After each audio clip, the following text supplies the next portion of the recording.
Like, you know, that someone is ready to throw away or something, and you're just gonna buy it from them. Maybe. But there are those left still. Like nowadays, some of the smart TVs are already dirt cheap. Especially if you don't want some sort of, like, you know, the one that will be the whole wall size there. Alright, let's see what is up on Steam then, and get all the news. We're gonna hope on more demo in. The Deep Core Galactic on sale with GTFO. Everything for them co-op enjoyers. The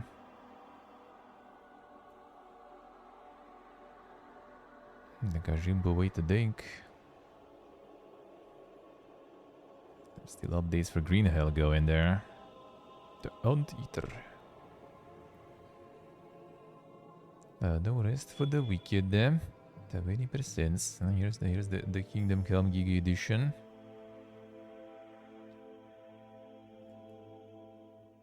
Did they give away the Giga Edition or the regular one in Epic? I actually don't remember. Yeah, which one I do have then? Shin Megami Tensei overwhelmingly positive. Damn son. That's the power of weebs. Oh, there it is. Yeah, I guess about it, yeah. Green Hill is puggish. Oh yeah, apparently it is really good.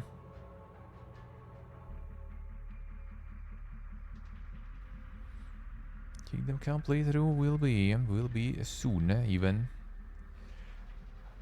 Well, technically it's until the end of the year and potentially gonna be even delayed, I would assume, Kingdom Come 2. So I think the priority will be first, you know, Stalker and Space Marine. First game of the Space Marine, third game of Stalker. Because those are already out in September. Gotta get ready for that.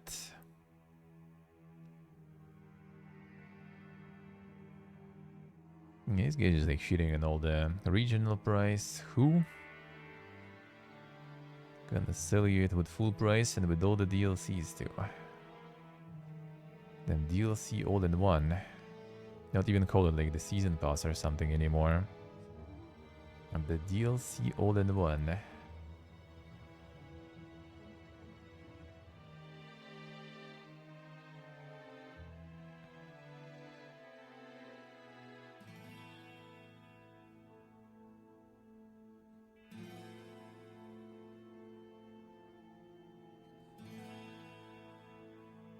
No, played an SMT but played Persona, I don't know why, but I really like this.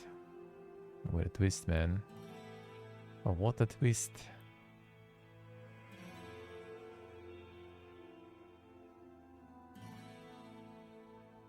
Featuring a never before seen 2-digit frame rate. True. Hitting 300 FPS, feeling real different after getting 25 on Switch 3 years ago.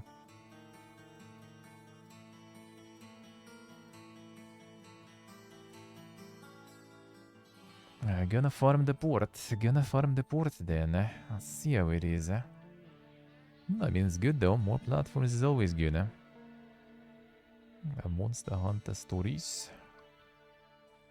Then what is like thousands of reviews, man? What is this? What is this? Out for 2 days without like thousands of reviews.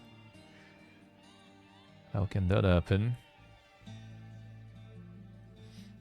People not pooging all over the place about Monster Hunter?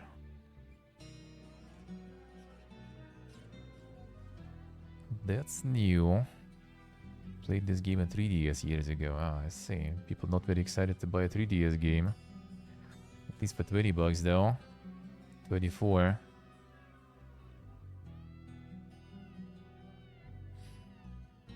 True, guess the one is true. Easy life, easy life.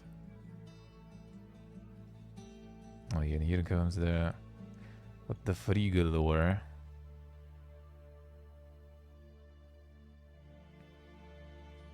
Sì che you can say.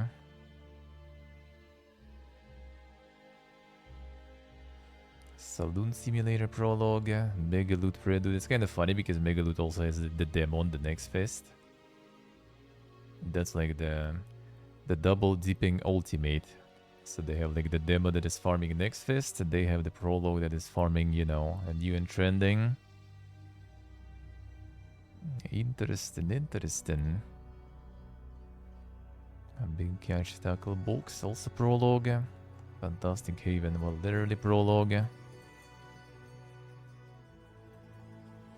Here we go, the game prelude prologue, yeah. And the cats again.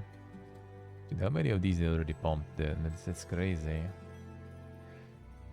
They just never stop pumping. Like someone has like money to commission all that stuff, and then like 100 also to get the Steam page going. Oh, they have deluxe edition, I guess. All right. I mean, considering like how much of that is going around. Now, the unique event catch the UFO in the game every 18 hours. A random item just by logging into the game.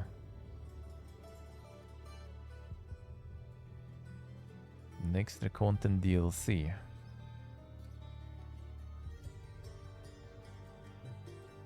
One level, one extra level.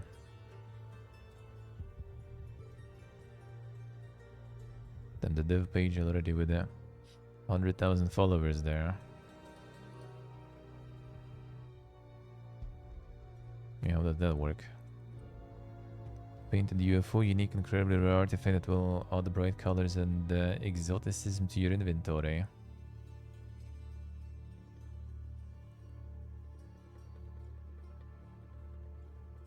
And the insane gotcha there already, alright. Sorta, if you can call it that way, I guess.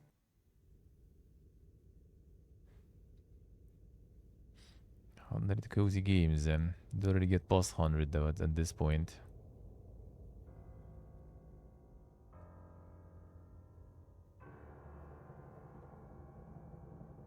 No, not yet. Not yet. I'm on the 11 games. Well, it was already way more. Oh, there is another one also, another series. I forgot how... What was those? Like cats hidden somewhere or whatever? Or something hidden somewhere? Something hidden in something, I guess, basically. A grey feather. And the banana with cat NFTs. The banana I heard, like, yeah, I heard, like, people are posting about the trade stuff there and that shit, right? Holy shit. A clicker game, you click a banana. Click the banana to gain even more bananas. 3 and 18 hours you get dropped a banana. Each banana is also made by the community in Discord. Come hang out with us and let's grow into something awesome. Oh, then you have all this stuff here too.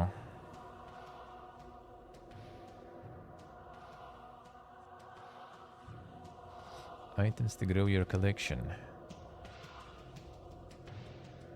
Every 5 likes I put 3 bananas into my ass. Alright. Now that's gaming, dude. And now that's gaming. The laziest marketplace exploit someone made. 16.5 hours. What a guy. Devise the method to get rich with minimal effort. Thousands of people play this title in the hope of obtaining rare skins to resell in the Steam market. 99.999 cases, players only get skins worth 3 cents. Subsequently, players sell those skins, and this is where the developer's method kicks in.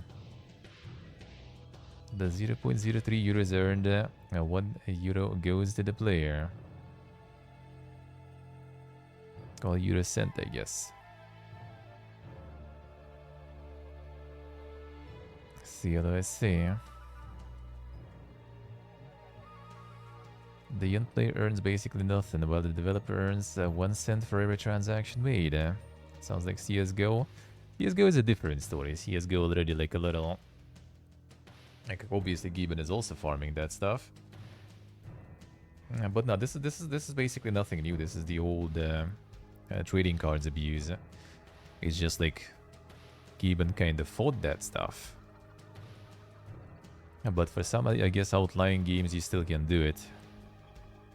I assume. Secret for let's see. Yeah, that was the one. That was the one.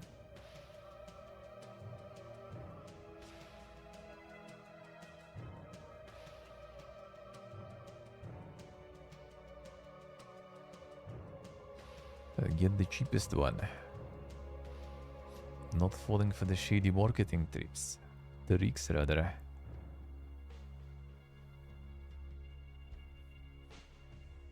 But yeah, there's nothing new there with this one. Developer responded. The developer responded.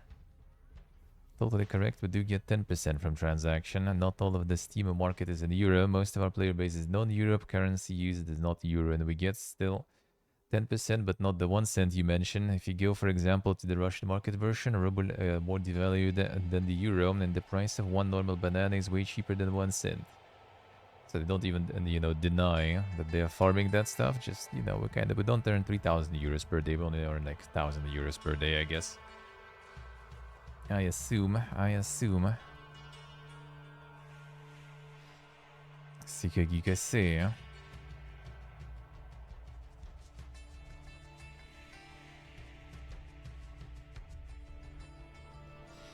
But yeah, that was the case before. You just make like a bunch of like asset flip little games, and you pretty much give the games for free.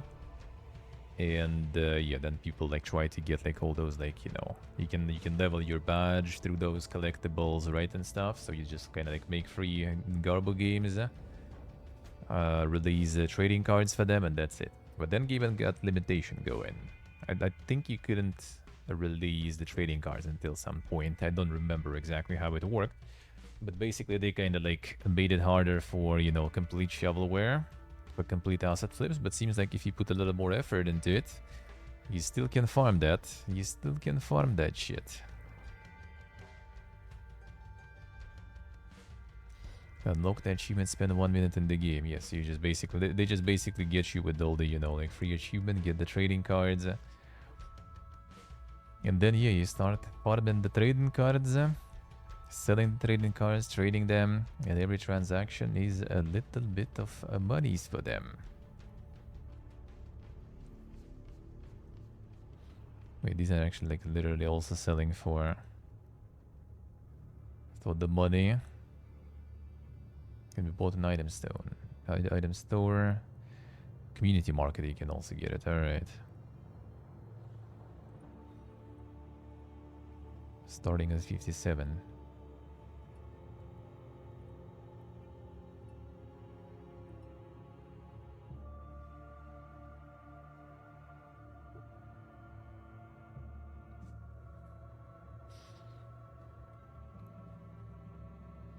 Yes, the like even the game visual novel there, yeah.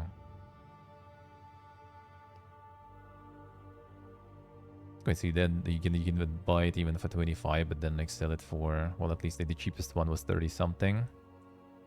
So they're just doing also debate for the conversion there, sorta. Item considered in-game item for the purposes of Steam refund. There it is. Cannot be listed on the Steam community market for 1 week. I see. It's all legit bait, man. So legit bait. Before like all the orders that are there is just theirs or something. So basically, they just like throw something on the market, then they start buying something themselves. People buy the real stuff, wait for a week, and then after a week all those orders to buy shit just disappear. And they end up just sitting with this.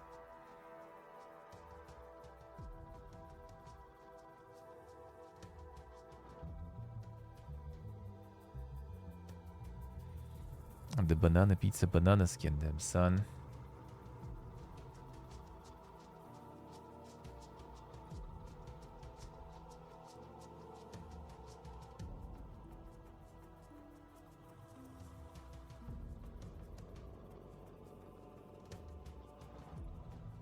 Just gonna add some more skins to this one.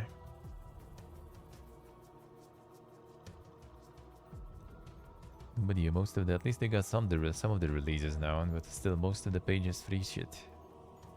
Everyone's farming the shrats. Everyone's farming. The body cam is still popular. Already mostly positive though. Is it actually even going somewhere? 72%. Actually going somewhere. It started off not very good in terms of reviews. Seems like already kind of going somewhere.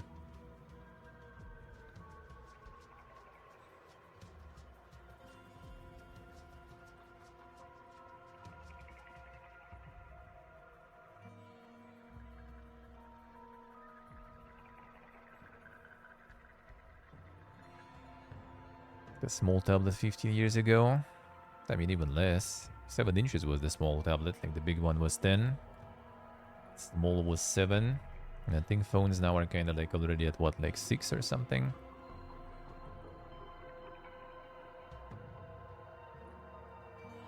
Like at 5 already for sure, for a while. Yeah, they are 7 inches. That was like the mini and the mini tablets. Like the Huawei ones I remember back in the day.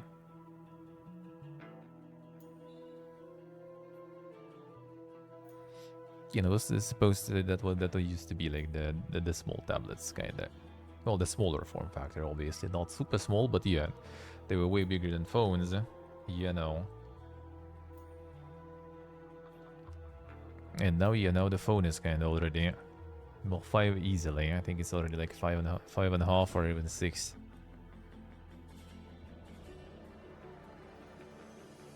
Cats and Seek Kyoto. Oh, there's another one. Right, someone else also entered the market. Someone new. Cats around us. Cats and Seek Dino Park, Osaka. Okay, these are not that new, I guess, to the market. Not that new. 26th of February. This is not as popular, but yeah. That one also not free, so you know. Already some people buying this for like $1.50 almost. That sounds already viable.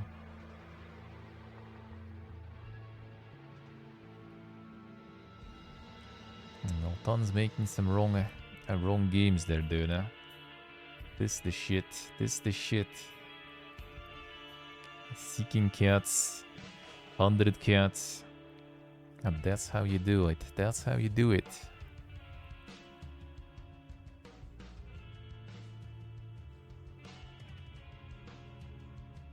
Word Tales the Becker.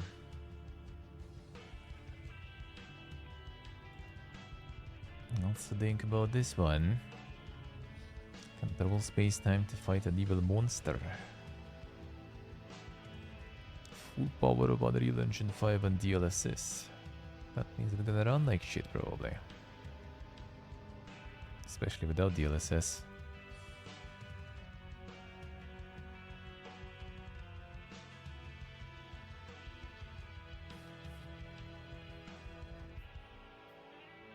Frame rate probably gonna be interesting. There's them also next fest, let's see. Golden City Builder. That's the playway again, eh?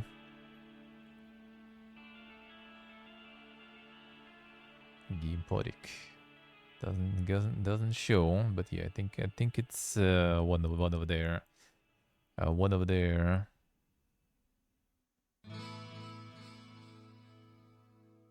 ASMR food experience prologue also recommended. Let's see.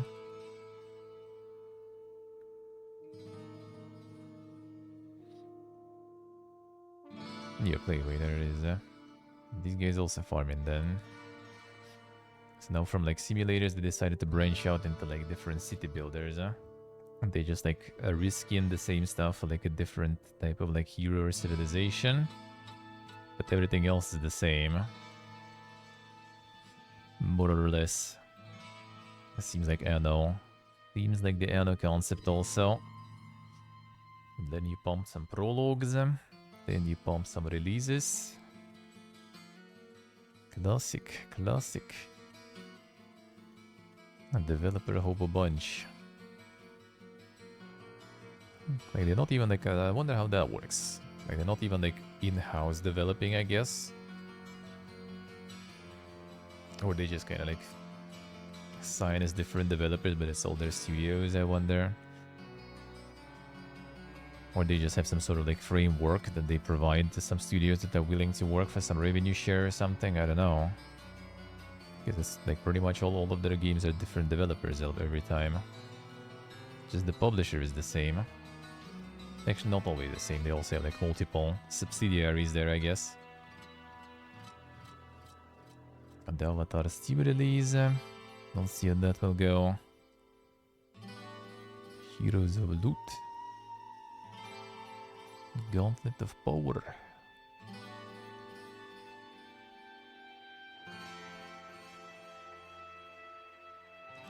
Wishlist review and what we're gonna do with the wishlist. I just check it. I just check what's on the wishlist. Yeah, they're really odd stuff, to be honest. Haven't cleared it in a while though, but that ain't done much. There ain't done much. We could check. Still makes the deep. Also soon. Clothing store simulator. Yeah, that's not the playway. That's already more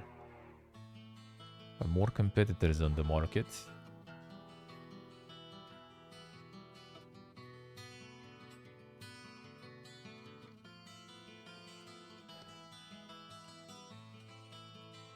Which one is this one? Which one did you do? Oh, the estate agent, alright. All the simulators, man. And the quantum games. Still Awakes the Deep. 18th of June already. Yeah, that's pretty close. That's probably nice, yeah. Not exactly my jam. But this probably nice.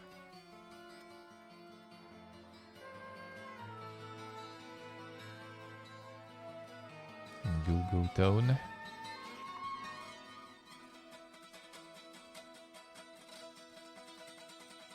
Which one is this one? And breed my back into Rundown Town. So the Giga Co-op stuff. Kinda looks like it. Oh yes, Co-op demo, okay, let's see. Oh, another one. Store the town in Co-op, I guess. Oh yeah, the Pugs Day. It's actually also coming to Steam and all even then, son. 18th of June, there it is. We'll see how that will go. We'll see how that will go. Got Founder Specs. So I guess Founder Specs will be on Steam then. Enter World of Pugs Day as soon as early access starts. Becoming a founder directly helping fulfill our vision of a living, a breathing world then you can inhabit for years to come. Thank you for your support. Final business model and pricing are not defined yet. Our overall approach is similar to the classic MMORPG subscription model. After early access packs, they will require one-off initial purchase, given access to the game and one or more plots for a limited period of time, following by a recurring fee for ongoing game access, which will vary based on the number of plots a player wishes to maintain. They're not just subscription, it's just the more plots you have, the more you need to pay. The fuck?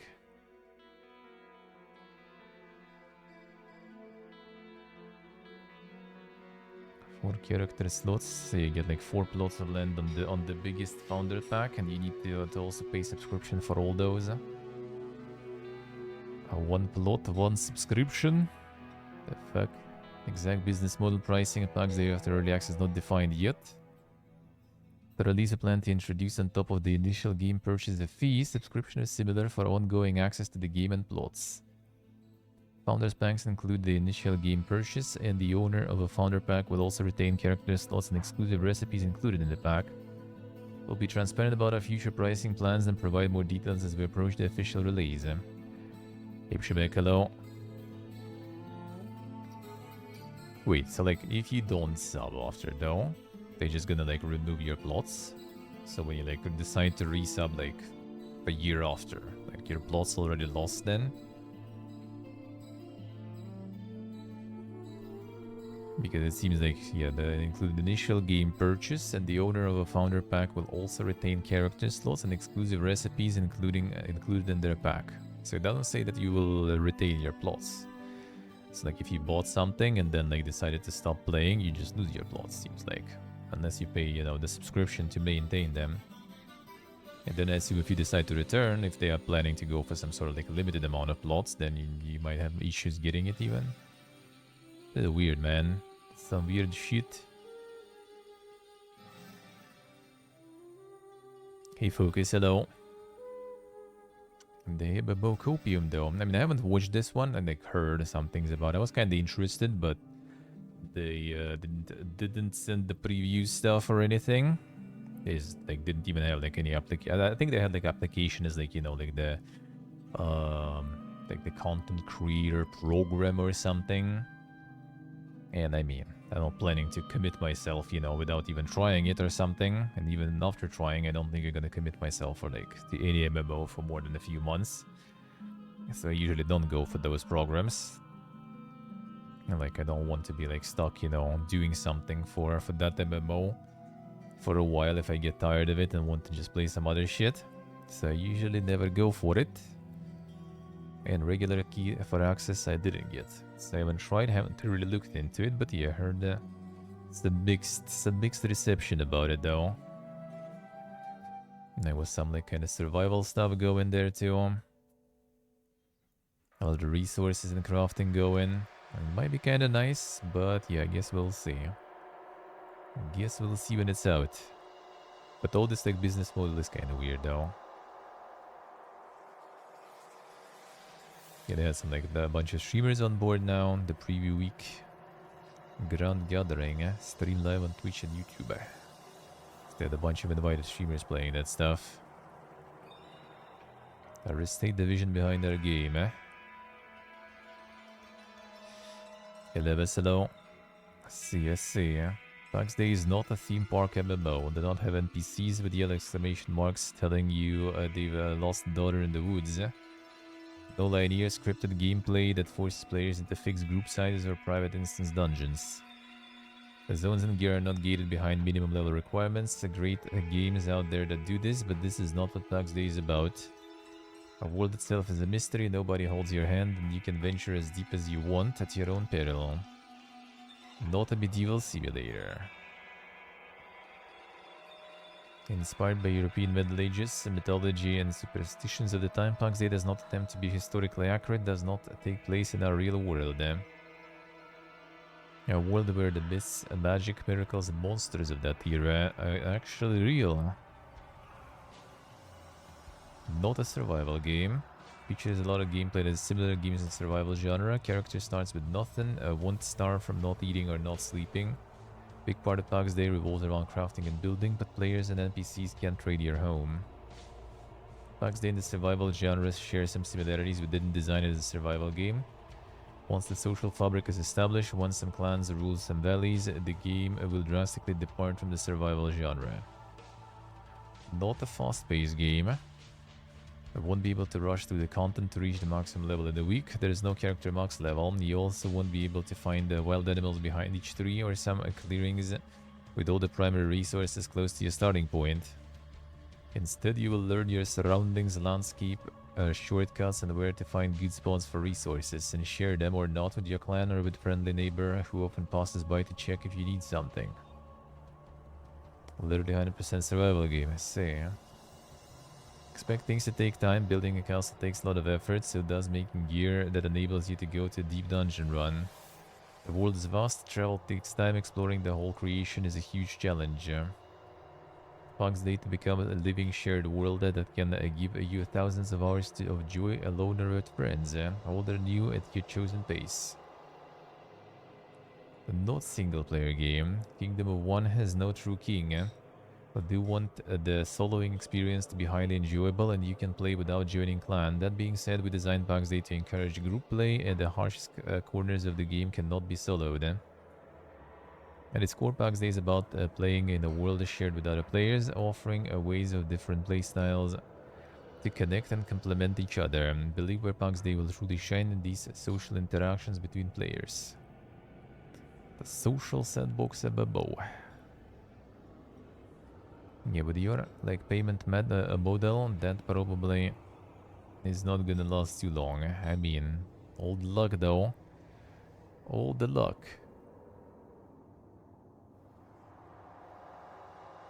Yeah, we'll see how that will go.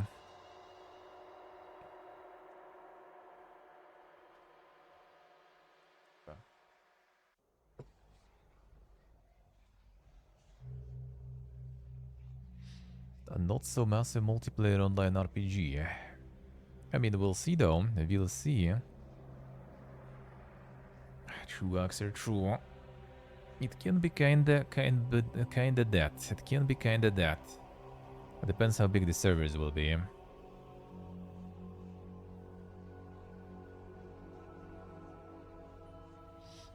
A large number of players to come together for a common purpose. Cornering the market, moral production, building cathedral, or declaring war in rival kingdom. So yeah, we'll see, we'll see.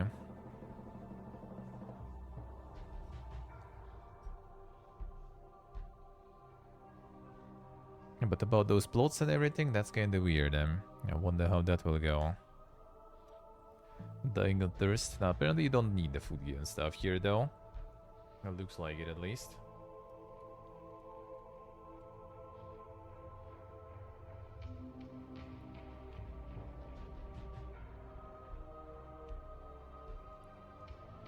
No food gear required.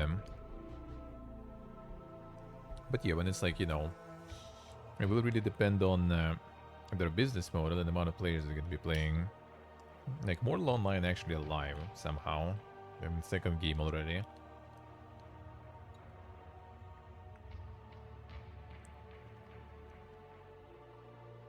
That is also somehow alive. So there is a way to kind of, you know, sustain that.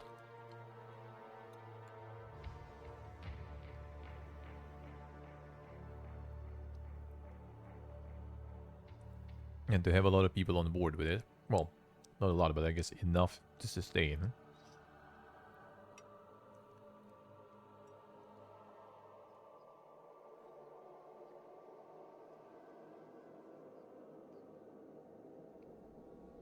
But yeah, I wonder how that will go. Like, in theory, it should be good. It could be good.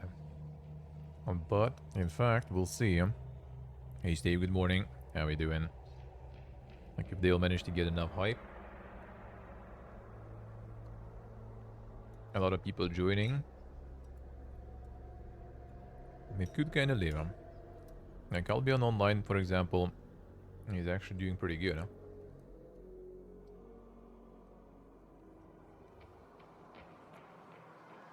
Mortal Online, I'm not dead.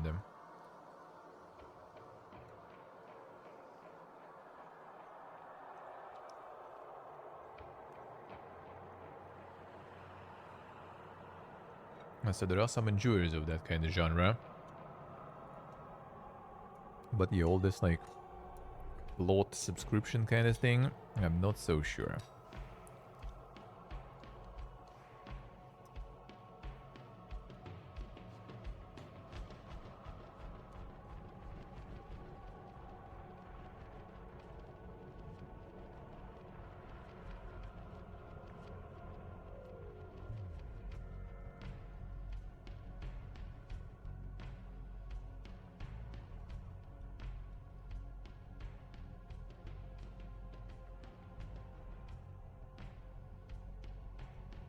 So you own the plots only for a limited period of time. Unless you subscribe them. And yeah, I wonder what happens if you stop subscribing.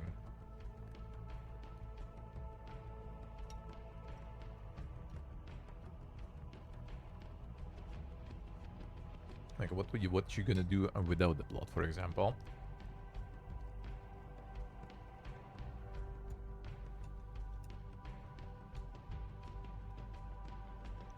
So you didn't sub, for example. You own the game, but you didn't sub. Oh, like, stop subbing. Like, what happens? Oh, you lose your plot. Without the plot, what you do? Like, if you don't have a house and stuff.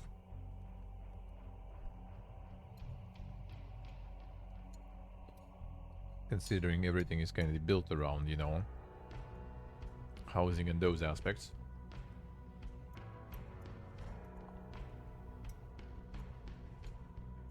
Like, are you able to play as a random hobo?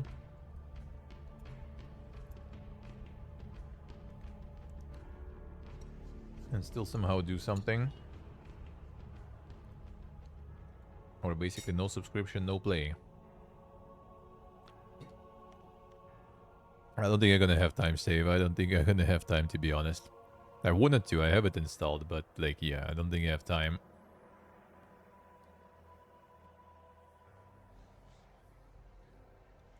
You can do this in single play, but I get, wait, why not? Or why can't you?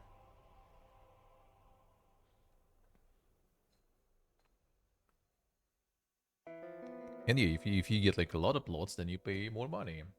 It's an interesting model, dude. Like on one hand, it's kinda, I guess, okay, because, you know, instead of buying, doing a multi-account or something, people can just like get a bunch of plots in one. But then you also pay subscription for every plot. So yeah, if you get the big one, you'll need to pay 4 subscriptions, looks like. I don't know how they're gonna work even. There's like such a convoluted system.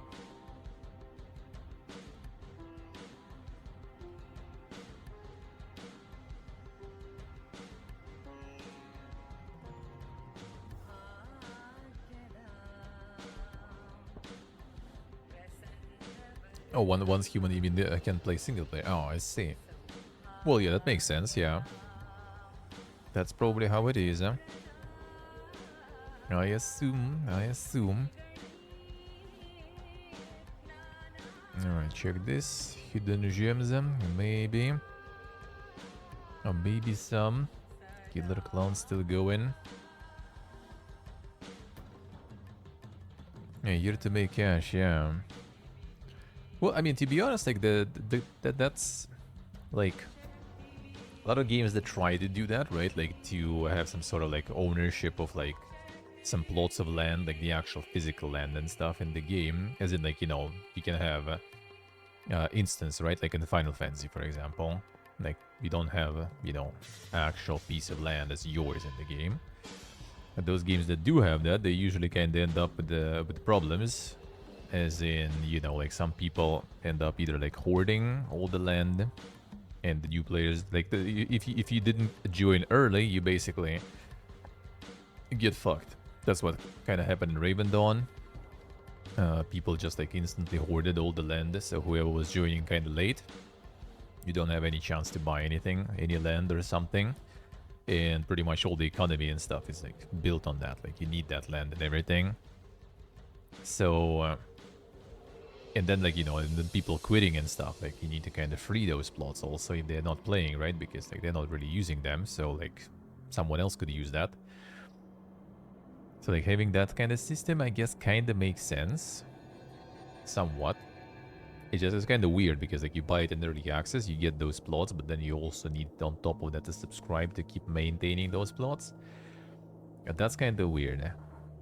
Like what could be like better, sound better, I guess, to people, right? This would be like you can have, you know, let's say kind of like Raven Dawn in a way, like some sort of like communal instanced housing, for example, that is kind of scuffed and limited, right? And if you want to have like the actual plot, then you need to kind of like get like a premium account or something. And if you, I also kind of don't know, like if you bought the super edition, you have 4 plots and everything, and then boom, subscription kicks in, and you like stop playing, and then you decide to return, like those plots are gone. Like, bro, I paid money for that shit, you know, like the real money. So yeah, it's kind of weird. It's kind of weird. But there is a demand for the games like that, though. Like Raven Dawn was actually like legit really cool. Like the problem with Raven Dawn was that it doesn't really want you actually like gather with people. Like it's either like you do everything solo, just like farming mobs all day, every day, on every level. And the only kind of group activity that they decided to start working towards was like the guild wars and stuff. And like realistically, all those like that's like also problem of all those like super niche games is that they all build and gear themselves up towards like a very limited and niche type of player, as in, you know, like the guild players. So there's gonna be like, you know, a few guilds of like some super MLG try-hard players and everything, but like the majority of people are not there. The majority of people are not them. Majority of people still kind of want to play somewhat casual, even in hardcore games, really. Like realistically, they want to grind hard and everything, farm all that stuff. They don't mind probably like dying and losing everything, but yeah, they just kind of like not as try hard to go like full, you know, like crazy guilds, you know, schedules and stuff like that. That's kind of like also ruins it sometimes for all those games. They kind of build everything for this like super, you know, the niche hardcore group of people, and then everyone else just kind of leaving, and then those people just like get tired infighting between each other with a couple of big guilds.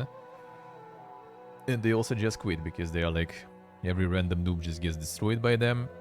Other guilds, they're already fighting for months, they're already tired of that. And no one else is joining, no one else is playing, so game just kind of dies in the end.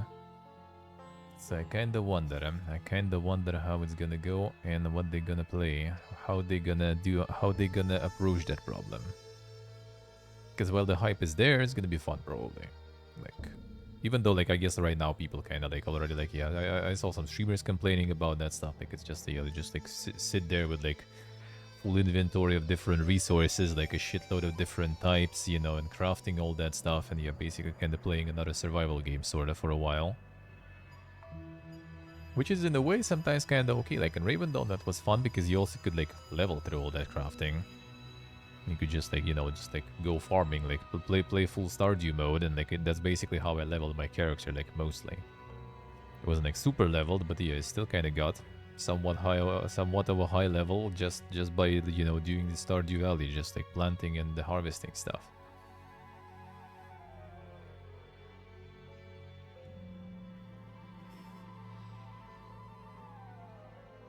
Demoltan, I see. Damn, the Corpa got you. Insane. Insane. Multan actually advertising the AAA product. Quadruple A even product. Damn, that's a rare one. That's a rare one. You don't see that every day.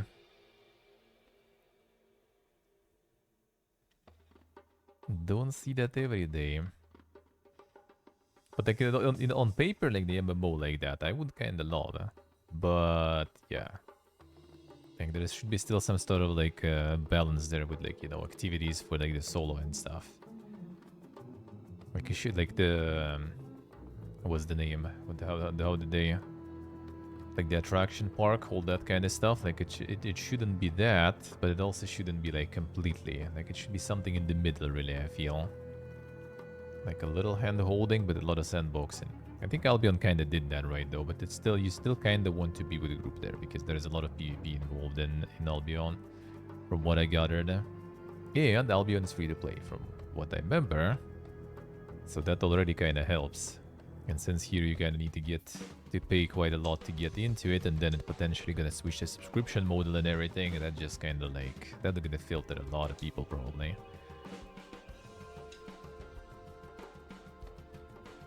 Sultan, I see. Finally got the purpose in life.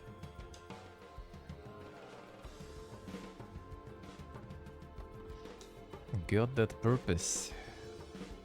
Call of Duty on Steam already recommended, huh? Insane. Ultimate General American Revolution.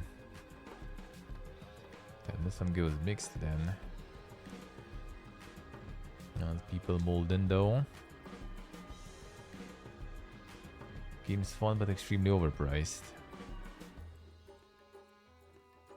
Needs another year or two in the oven. Damn, that's early access release, huh? Tried copying Total War series and it does not work. It's okay to ask $50 for an early access game. It's okay that your early access game is riddled with bugs and crashes often. It's not okay to ask $50 for a buggy crash a prone early access game that does not fucking Odyssey. Alright. Let's see how it is. Guys, with the Kickstarter backers there too. Alright. Price too high for what you get. $50 though. Juicy. Pretty juicy there. $20 in this region here.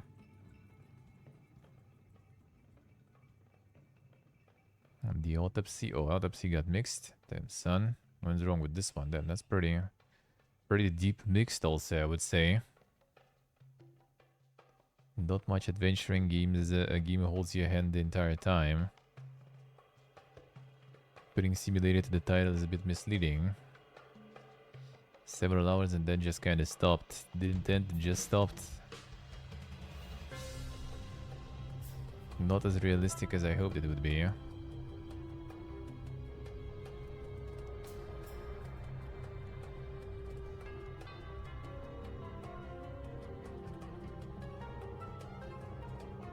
Disappointing. It was something. Let's see.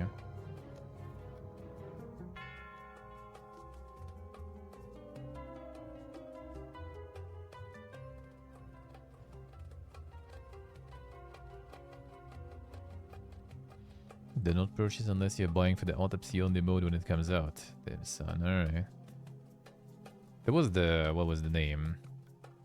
The horror one also. There was the autopsy simulator was something else. What was the name? The funeral preparations and stuff, right? Or something. The horror one. That one actually was like well received. This one I guess tried to do the same but didn't work that well.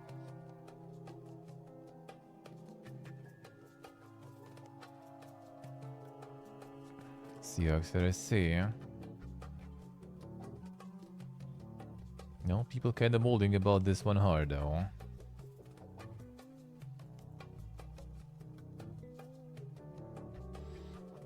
Seahawks, I see. Pilgrim. Medieval-based co-op horror adventure. Can make it to the end of the road. Damn son. Another co-op horror adventure, right? So like phasmophobia, but like some medieval magic stuff. Or more like a thriller. Sniper Light. Forgotten Seas, eh?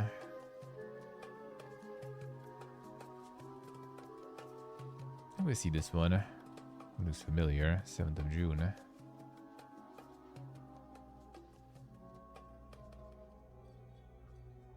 Cut off your ship in the bottle, huh? What's the one of the shows, huh?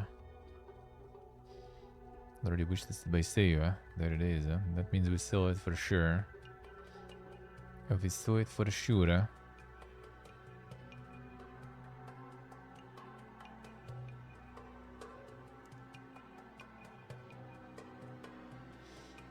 Bhutan should have bought this, yeah. Well, he got the quadruple A, man. He got the value. Yeah, well, the Skull DLC, yeah, reinforcement pack, I see. Insane. We'll return to Skull next week. I'm gonna be finishing. Yeah, Crystal is out now. Damn, actually decent reviews on this one. Yeah, after the demo, I was scared though, dude. I'd rather not. As of this moment, an early access game is solid. Not a lot of content. 5 hours. For $15, I guess not too bad. Well, that's regional too.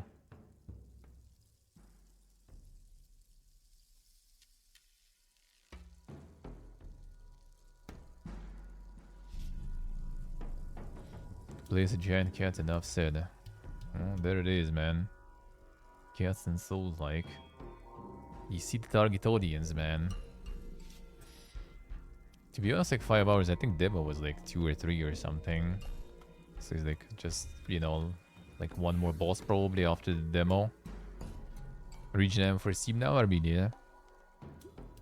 I'm gonna probably switch to Georgia too when I get the card here. You just need like a local bank card and you can switch once per half a year. And maybe I will. I mean, Armenia and Georgia actually in the same region, so it's kind of pointless. It's like the ex-Soviet countries region, same with Uzbekistan. I think only like Russia, Ukraine, and Kazakhstan have their own regions, and everything else is basically like CIS region. So kind of pointless, I guess, to change it. Kind of pointless. That's one actually farming some. Loving games so far, 1.5 hours in.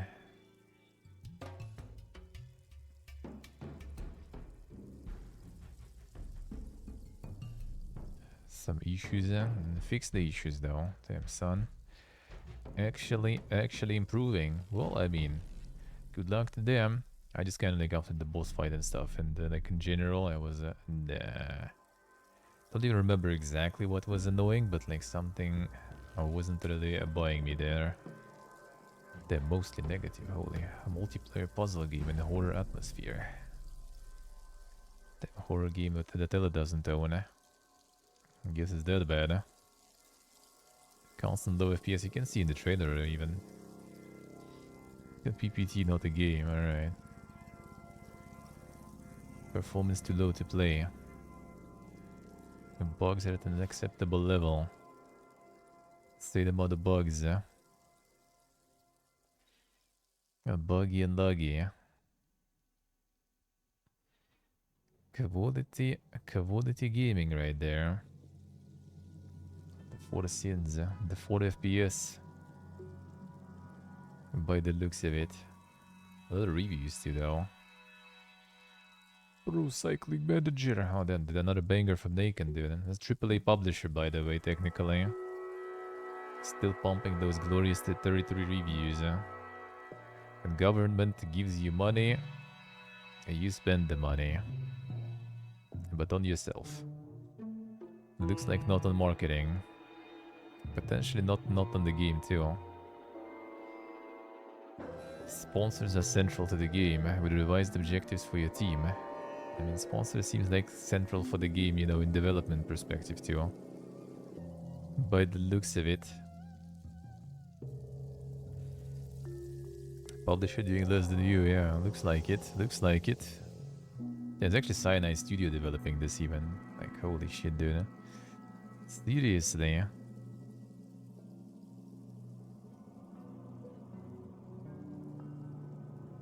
The very German game, nice, it's French game. It's basically Tour de France advertisement. Actually, no, this Pro Cycling Manager, this is a different. Yeah, there is also Tour de France game that they also published. Well, I mean, Cyanide Studio is just like it sticks and everything. It's like all the classic stuff there, dude.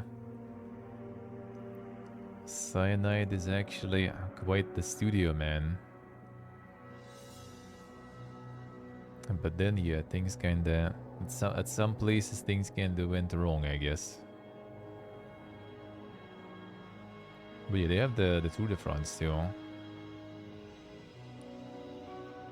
Yeah, there's Tour de France also.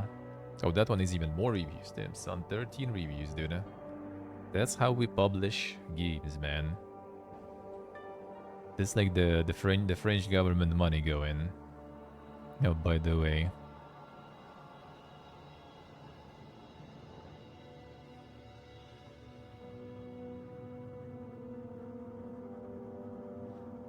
Yeah, they do it every year. How much was there on the reviews in this one? Okay, 300. Okay. They did try with this one before. 91 reviews. I guess last year at least they kind of maybe did try. I guess maybe last year it was better because it's not mixed reviews, so it actually got some like, you know, natural growth on Steam because it didn't just disappear from all the tabs instantly because it's mixed.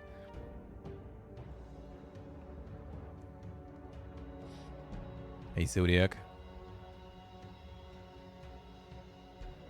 I started with cycling always the yearly releases, I say. Yeah, and that all is sponsored by like the government basically. Easy life, man. Well, not all of it, but like the Tour de France for sure, at least. Tour de France, I think it was like even when they showed like the trailer on their show and everything, I think it even like had this like sponsored by the government thingy.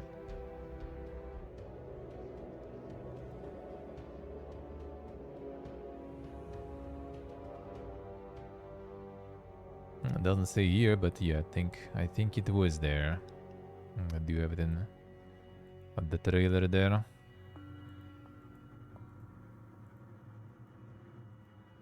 The intense bike in action.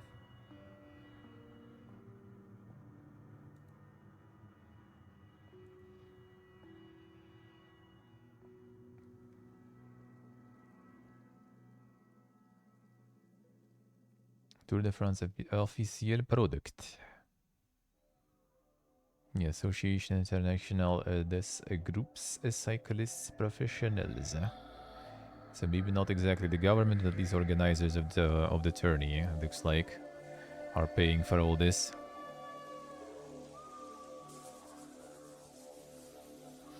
See what I say.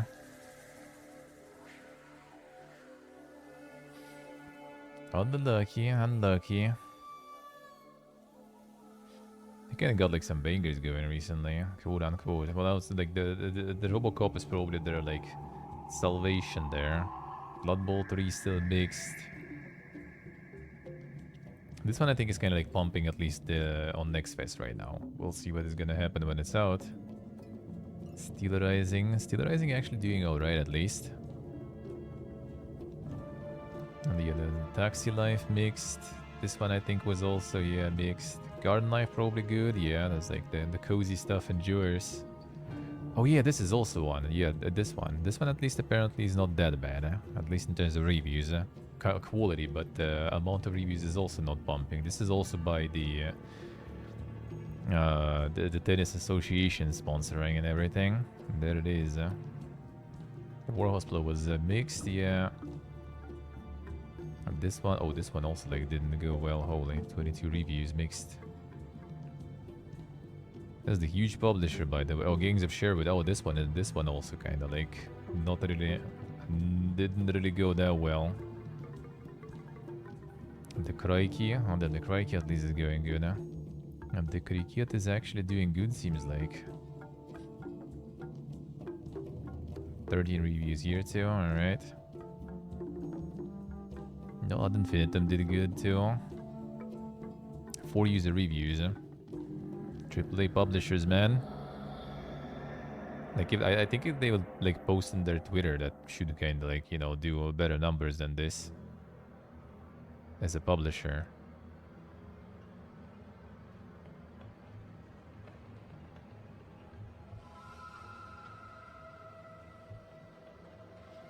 Yeah, that's well, like if you look at their other games, Clash actually was doing good though, but apparently it wasn't. Oh, yeah, Raven Watch is there too. Well, that's a good one. That's a good one. Yeah, they do have some good stuff, and even like Steel Rising, I would consider. I kind of want to play it still, but a lot of things not that good. Huh? Oh yeah, Rogue Lords was fun. That's when they kind of like sent the demos to content creators, and we're like, oh yeah, if you cover the game until like that time, you're gonna get the full game on release. Well, guess what? You don't get the full game on release. Huh? That was all the debate.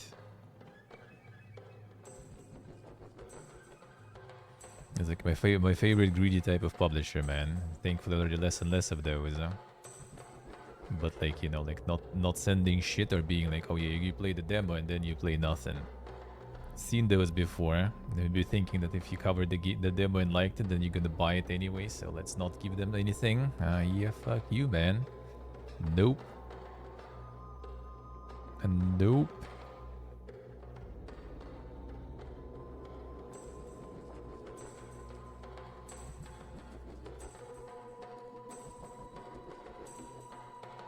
Truth and true.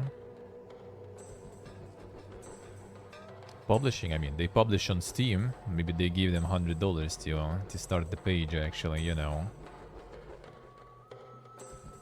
They published it under their name. There it is. Gonna get some results from that.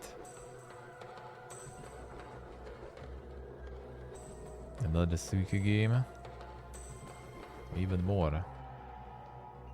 They're also still kind of pumping, even though like you would think it's already kind of, you know, a little late for those. I guess not. I guess there's still the right time.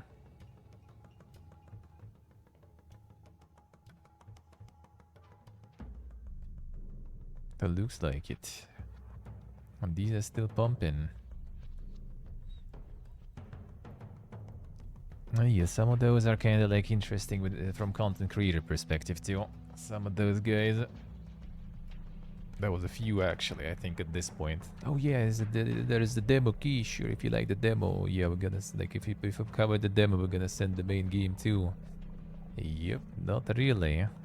Not exactly. Usually at that point, I kind of at this point especially, I don't really mind. Like demo sometimes is plenty. If I do like the first look Friday, especially like a couple of hours, is still kind of, you know, enough. We can do more stuff instead. That's something you're really excited about to play, but out of the demos like that, I don't even remember what would be there.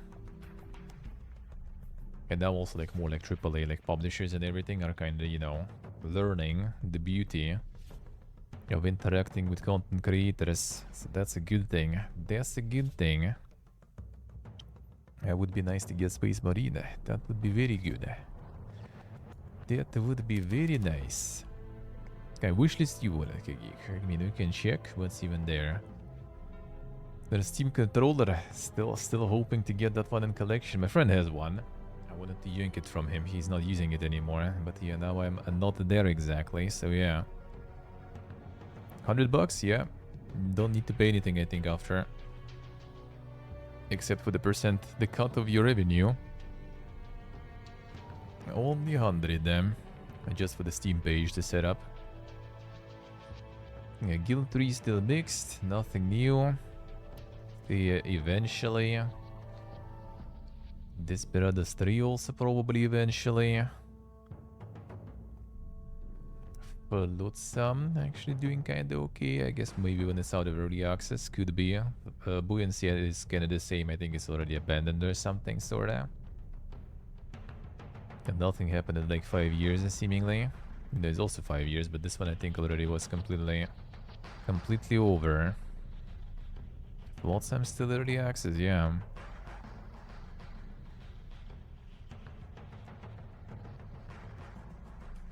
Oh, you get that 100 back also from Steam revenue. Yeah, I see. It even refunds it to you.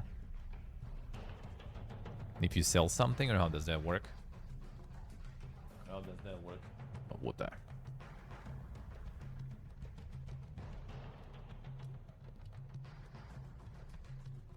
How does that work?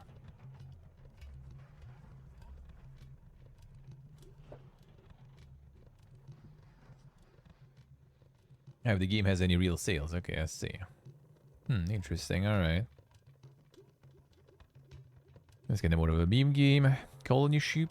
Eventually. On the Caretakers, this one is good mixed still. Even though it's already kind of close to a positive though. 23 reviews also. Oof. Wasn't this one like by some... Or was it like full indie? I thought they also... Ah, yeah, it's full indie. I'm just kind of looking original. But looks like not doing that great. Not that great. For this Frontier. Oh, this one I know now is the one where the dev molded out about Manor Lords. Yeah, I remember now. Space Wreck is a small scale RPG. I kinda want to check that one eventually. Need some kind of giga sale on that one or something probably. See if I can get my hands on it. I'm just curious also how it's like the small bite-sized RPG in going. 127 reviews. Better than some Naked games there. A Bloodline. This one doing kind of good too.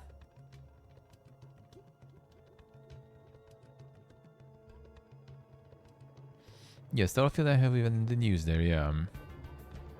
Double Loot Dungeon. Still nothing. Release date 2024. We'll see about this one. Garbage like stays on my wish list, man. Like I'm not doing anything with it.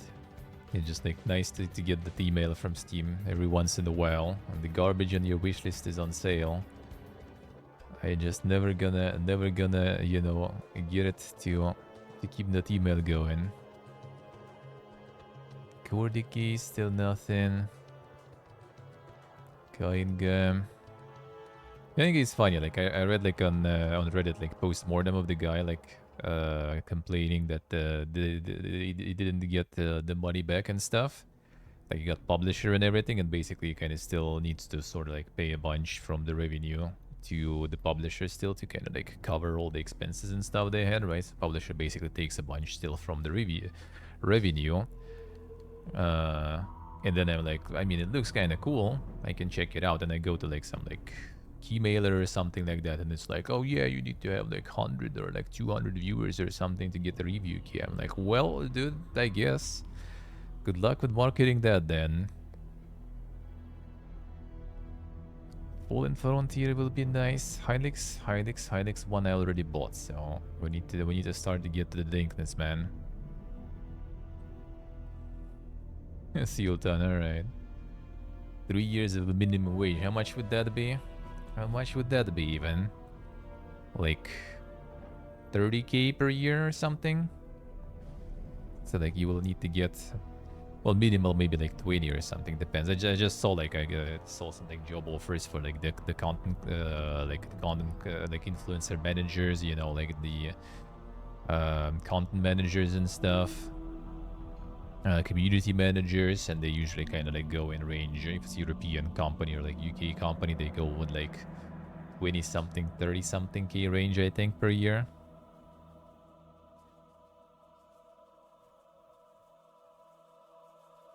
Hey, good luck even getting 90k gross. Yeah, I can imagine.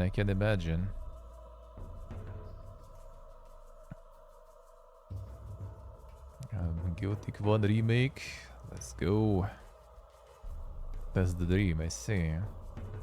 Wait, dream to make 90k gross there? Helped the lamp, fought the demo, waiting. Gonna be playing it when it's out.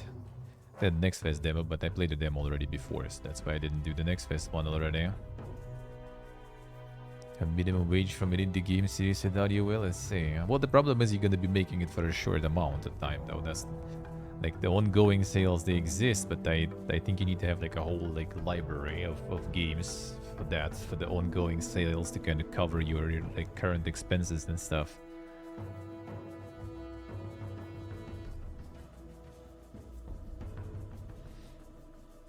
Now, Rogue Command, I'm not sure like what with this one. Like, played the demo twice already of this one.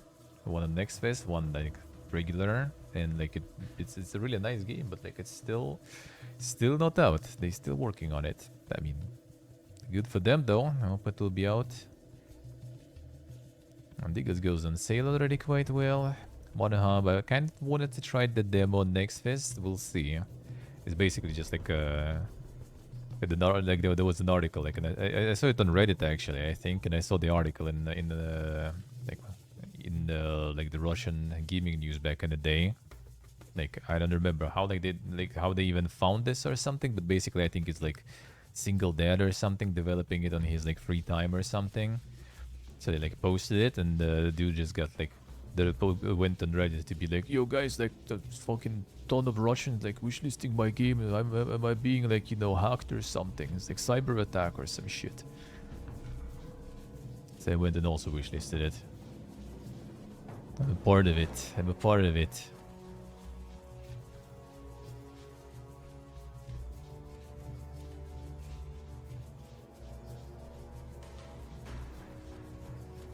Yeah, well done. You just need to work on your game while you're working at the work. That's it. Instead of Facebook. Easy. Yeah, Silica will see early access. Like another meme stuff, and like the My Summer Car level of one day.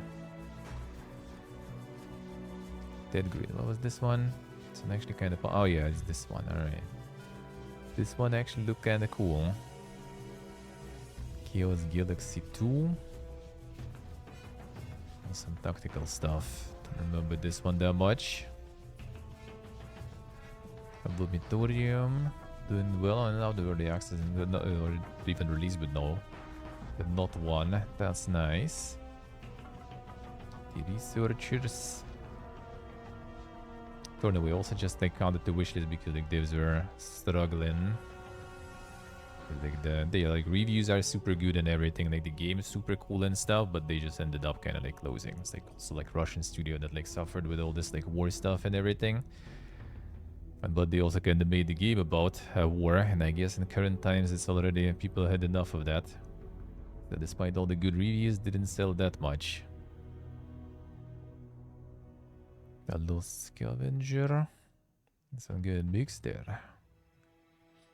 Got a deep mixed also. Red Delusion, still on my wishlist actually. Damn, even though I own it. Alright, fine. Kalinin. Karazar's Legacy still unmixed. Yeah, kinda close already, getting there. Even it's out of early access. This one's still coming soon. Oh, that was the demo I played. I remember this one. I played the demo, that one. Still not out.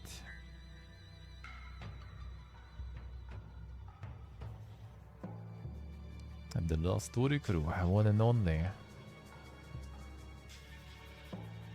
Some super shooters there. Who you like is good stuff. Kinda could I think there was like something else going on around release time. I was just kinda like, oh yeah, it was probably when I was like doing Starfield and other shit also. So I just kind of maybe like Lords of the Fallen, something like that. So I just didn't even go for it. But at some point I will. Demo was pretty cool. Flintlock, probably gonna be doing when it's out. I like the price on that one too, the regional one. I'll take it, dude. Now that's the price I can get behind. Space Prison, that's good shit. Gonna play that when it's out. Circadian Dice, I get the dice builders. Fumes, well, played them recently. That's good. Spellrogue I also already have. Gaben, what is this? What is this? Hey, Belial, hello. Red Dawn still not out. A Gatekeeper, also have it. Sword Haven, we're gonna play the demo tomorrow actually on RPG Monday. Science of the Siren, I played the demo, was it yesterday, right? Or day before yesterday. This was real good. Love this shit. A real good. Songs of Silence mostly positive now. Silence went $40, did they? I mean, I need to check the Steam DB though for the region, different region. I mean, I wouldn't be surprised, but that sounds like a lot. Like Manor Lords also went in the end for 40, right? And like I remember, like in the case of Manor Lords, it was still, you know, like they were like debating, they were like posting, you know, explanation and everything, and why they go for $40, and you know, and then like someone just randomly, casually, just like, we gotta go $40, dude. Now that I'm not sure. Like Manor Lords had like the base behind that. Oh, it is actually Altan. Alright, yeah, that's chunky, dude. That's very chunky. They still found good reviews, though. Yeah, the roguelike. We also have that. I already streamed it. There it is. Yeah, Perimeter got the Legate Edition. I gonna see when it's on like some decent. I mean, but like on some. I have the original game, but like this is kind of like the adjusted game. I want to play that. This was on my list, like, you know, when hopefully things will get kind of a little better to get to some like actually good and interesting and original like Russian-made games. Because like Perimeter is really dank. That was some real dank stuff. That was like one of the studios that was pumping like some very interesting and original games back then. And then they kind of like, I think, sort of stopped and joined like some other studios. And yeah, I think like the main guy like died not long ago. But like they pump like really good shit. Like really original. Like Perimeter, I remember back then it was like, oof, the fuck is this dude, huh? Planet Into the Galaxy we played demo recently. That's good. That's a DLC for Songs of Conquest. And that also is nice. And yeah, that's pretty much it.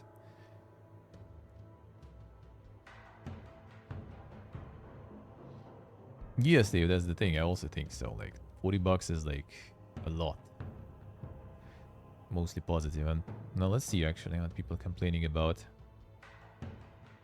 Yep. Selling the demo to me for $60. I guess Canada or something.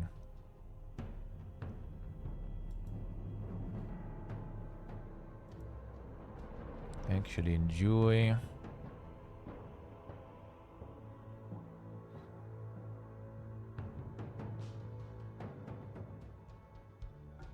Consider greater impact if it was released as a Steam Next Fest demo. Alright.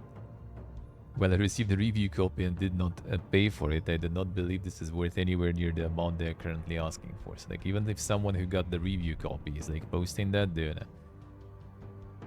Like, I did play the demo of this one not long ago. So, like, if it's literally, like, pretty much just that, then it's like, oof, man, for $40. Even early access games should be longer than this at this price point. Oof.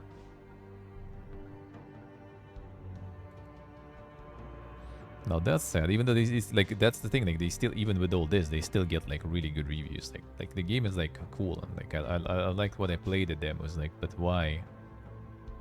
It's Euro and I had to pay €34. Has potential, but I can't recommend yet.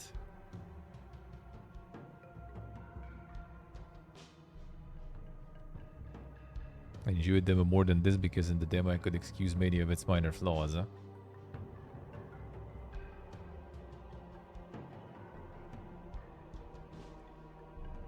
Yeah, the art is nice, music is super nice, like the combat and everything. The general premise is like really good. Huh? Borderless window doesn't work, can leave battle AI in battle is sometimes janky.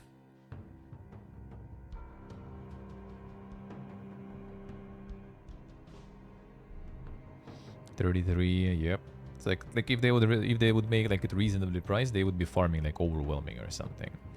But I guess like for the Gibbon algorithm, you know, as long as you don't go mixed, it's fine. But I don't remember, did I see them in like popular releases? Kind of supposedly, because like they are like in my wishlist even, and they're like that massive. But I don't think I like seen them there ever. Even kind of like almost missed it. I think I saw it on one of the, maybe like which week, last or week before, when I was checking SteamDB and I just realized it was supposed to be released soon. That's the first time I heard about it. It's also interesting because they also like directly contacted me for like the demo and stuff, but didn't do it for the full release. Even though I think they might have like the studio that was doing the promotion for the demo was only contracted for the demo, and then for the release they actually didn't even like get them. Yeah, because it wasn't publisher, it was like some it was studio, and they approached me, not studio but like the marketing agency, and they approached me for other games too. So I guess they only got contract for like the demo, and the full game they just didn't even pay for promotion. Interesting. Call the prologues and demos. Demos, I don't think they will. I mean, demos don't really clog anything. Demos are not appearing there. So demos not going to be affected. But the prologues and stuff will, most likely they will do something. The problem with the prologues now also is that they are abusing it now. I don't know if there is any like examples here really. Kind of doubt it. But like we've seen some like last week, there's like a lot of prologues that basically there is just like kind of saucy reviews there, let's put it that way. This prologue is free, right? Like for games, saucy reviews are harder to do because, you know, you need to buy the copy of the game. Like the free copy is not gonna count, but prologue is free. So you can get all those like saucy reviews as much as you want. So they basically just like pump, you know, like saucy stuff for the free prologue because it doesn't cost them anything. Well, except of like, you know, getting that like bots or whatever, like the account farms or something to do that. But it's basically kind of almost free, let's say, for them to bomb the prologue, and then from that they kind of like funnel some wishlists from actual people to the main game, and then the main game already releases with some like, you know, accumulated wishlists and stuff and better visibility. Yes, a lot of Chinese games started doing that. So with like the prologue and stuff, they probably gonna start culling that. I have a feeling because of that, not because of even like abusing prologues. Even some games do. Like I got like one of the games I did the prologue last year. I think they sent me, you know, the key invitation to check it, and it was kind of my kind of game. So all right, sure. I played the prologue, and then I got like recently for was it for Next Fest or was it just the demo? Like another prologue. So they just deleted the old prologue completely and made a new one. So that's already like second, you know, like landing page for them. Because like it's $100. And for $100 you have a chance to just get, you know, like in this page here, for example. So like why not try to get it here multiple times, you know? Like $100 for nowadays is like very affordable and cheap way to advertise, really. So yeah, they probably will be doing something with prologues, I bet. Maybe with free-to-play games in general. Some sort of like a separate tab or something gonna happen. Like all these like 100 alien cats and everything. Like, dude, like they almost always like in new and trending. They almost always like in upcoming trending. Like, dude, like I'm pretty sure majority of people don't really like want even to see that stuff. It just kind of like clogs it, and they like dumping them like in crazy amounts. Like every week or something, you go and there's like, oh, another one of those, you know. So it's like it started like the same way as like the SEO for like the search engines. It's like people found some things that work and they starting to abuse it. And that's when like Google and stuff does the updates to the algorithm to fuck it up, to fuck those people up, which in turn also usually fucks up a bunch of people who are not, you know, don't have any ill intent and not farming anything, but they also gonna get fucked by that. And then people will find some new thing to abuse and they will start doing that too. So it's like it's constant fight, dude.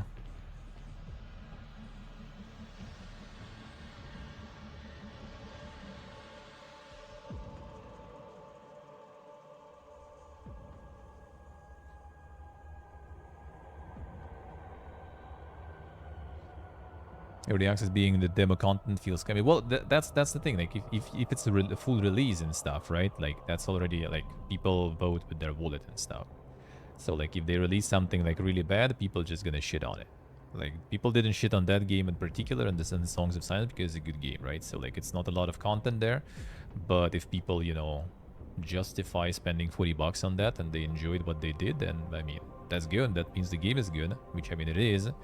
Still would be probably pissed if I would get like that demo amount of content for that amount of money, but you know, if someone is not pissed, that's on them. That's fine.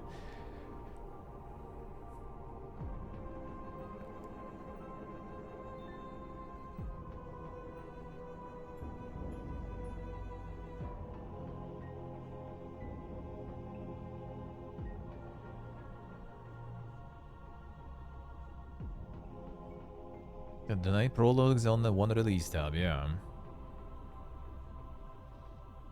Yeah, like the one of the main issues is like everyone is like the more and more people starting to bump the prologues and like all these games too. So it's like at some weeks you just go in and there's like one like actual game, you know, and a bunch of prologues and free to plays. And this is like literally like the prologue galore. It's insane. It's insane, dude. Sometimes they don't call them already prologue, they just like call them like something in the game lore, but in fact it's just a prologue. So it is being abused, and so I do think Gibbon probably will be doing something about it. It's smart. It's a smart thing to do though. Like you're literally just creating extra like landing pages for your game. So like more chances to get into some good spot on Steam and get some good wish lists from that potentially. And for 100, that's like nothing. Like if you spend that 100 on like odds somewhere, you're probably gonna like PP poof that 100 like with way worse results than like getting on Steam with an extra page. Especially since you also can like advertise that prologue on like a bunch of like, you know, like some Twitter and everything, kind of like just throw around like free advertisement for the free game. Something will land eventually, you know. So yeah, they probably will be doing something about it. We'll see, we'll see. The problem with that is always like whenever they adjust like some algorithms and adjust how things work, it's just like a lot of people who actually have like nothing to do with any malicious practices, they also get, you know, just like become collateral damage for that, you know.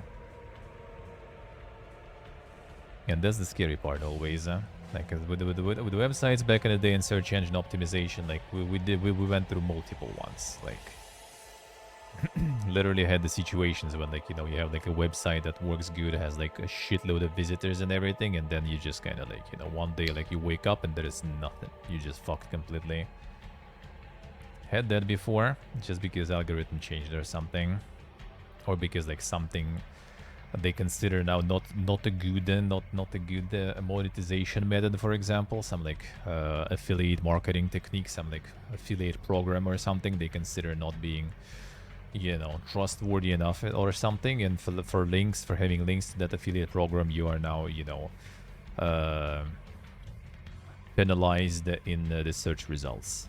And to remove the penalization is usually not really that simple. Especially when you make that website like specifically for that partnership program. But that was pain, so I can imagine that might be also kind of tricky when they start doing with all these algorithms. We'll see.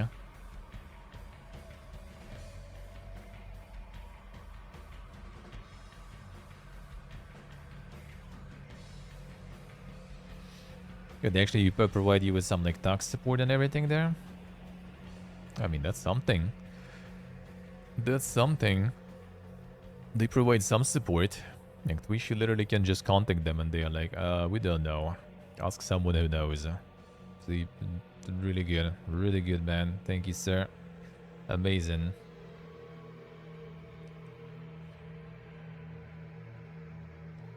I wonder how it goes now, even, because they like removed partner managers pretty much. Only for select, you know, big streamers, and constantly re-evaluating that too. So like all the OGs and stuff that were big at some point, now also gonna be losing all that stuff just because they are getting reviewed regularly now. Fun. Fun. Alright, let's get to the news then. See what's up there. Time, yeah, should be good. Finish it kinda a bit early-ish, then we can go and do the demos. The demos.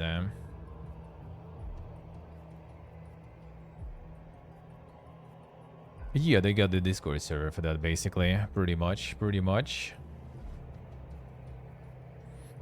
That is just the Discord server now.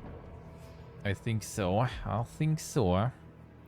Well, not like it was really the case before, because like all the support, like most of the time, all the support I was getting was like useless, like 90% of the time.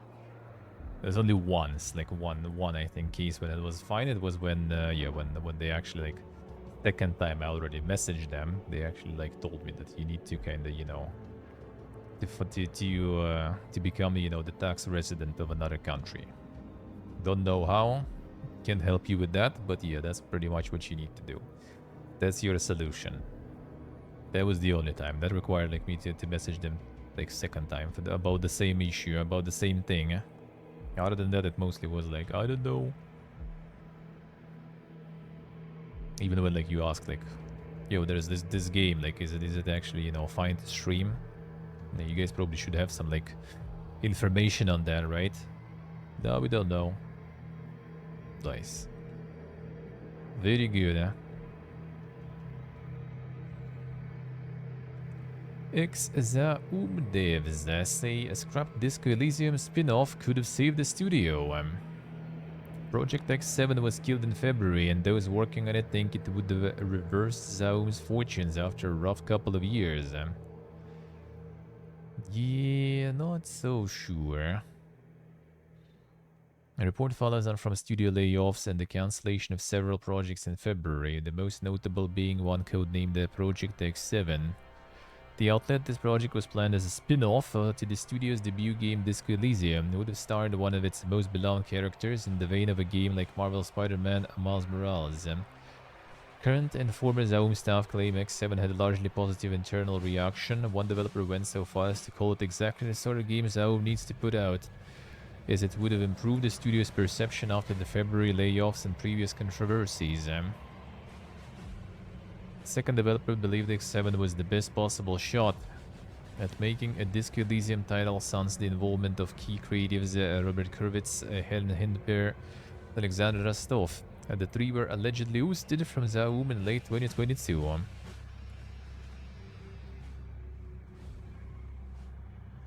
Zaum management got on its own studio's way. Who would have thought that like the corporate guys who just took over the studio and threw all the original creators would step in the studio's way again? Who would have thought?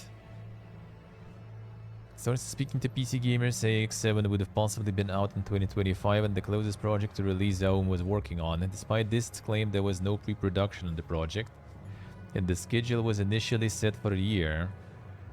It was set up to fail from the start, and it was impossible to catch up, said writer Dora Klinjic. She and co-writer Argo Tulik pitched X7 in August 2022, shortly after Disco Elysium's sequel was cancelled, and the lack of prep time hurt development. The pair were the only writers on X7 at the time, and Tulik said they both had to work double time from day one to supply other disciplines with work. This was whilst trying to write the first dialogues and sketch out the rest of the game at the same time. Development was described as fruitful. Klinjic and Tulik noted that neither were designated as project leads. They also weren't properly compensated for their extra work. What a twist. And both factors began to wear on them and other staff over time.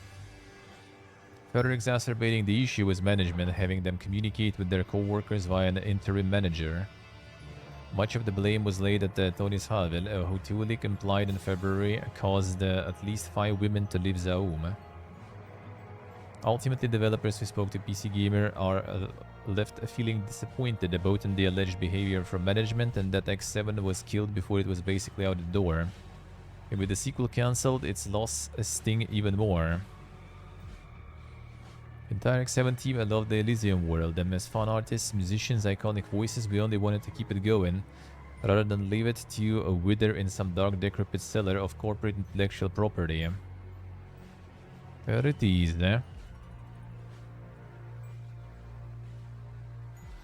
Still wonder what was the real story. Well, I mean, it's already the second time someone blames the management guys, you know, like from original creators and now to some of the, you know. Well, I mean, maybe these guys also were working on the original game, but I mean, like, not kind of like the creators, right? But still, those who were working on the original game and they blaming the management again. So, I mean, I don't know. It sounds to me like they are maybe at fault, you know. And they do? Well, I mean, basically, allegedly, they pretty much just threw all the original Disco Elysium creators from the studio. So, like, there was, like, some local corporate guy who sponsored the development of Disco Elysium, pretty much. Who just gave them money to get their idea to life. And then, basically, that guy just sort of, like, you know, took over the whole studio. And then fired, you know, the people who actually created everything, sort of. Who gave born to the idea and stuff, and you know what it became, I guess. And just fired them all. So it ended up just being the studio that made Disco Elysium without any like of the main people who made Disco Elysium. And then yeah, they basically canceled the sequel, and now they canceled the spin-off. It looks like with some people also leaving because of that management. So yeah, no.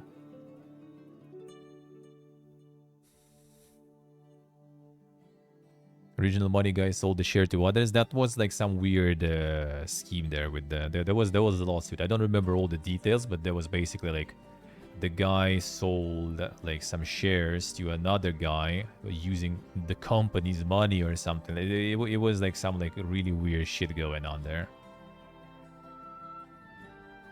Yeah, Zodiac, yeah.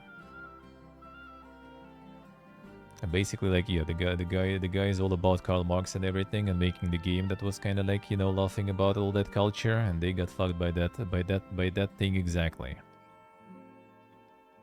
Well, they got fired because apparently, like, so some of them, maybe all of them, I'm not sure, were kind of like really hard to work with and everything, which I could kind of see. To mention, one of them had like the bust of like Lenin or something on the table and stuff, and you know, the original kind of, I think, studios like is in Estonia. And Baltic countries are like very allergic to everything Soviet related, understandably too. Yeah, but he didn't give a shit. So yeah, like apparently there was like a lot of tension, a lot of complaints about them. So they threw them away. And I mean, I kind of understand that, but you know, if those guys like made this thing happen, you know, that sounds kind of counterproductive throwing them out. Like, they made it. You want to make it again? You probably need them. Which all the situation kind of just proves. Apparently, let me see actually. A PC Gamer, do they have that? I don't think they have that mentioned. I just saw it on Twitter later, because like Chris Avalon apparently was also on board with that project. That was kind of like the fuck, really.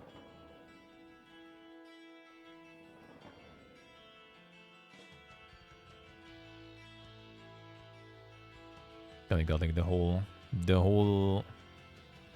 man, the advertisements though, insane.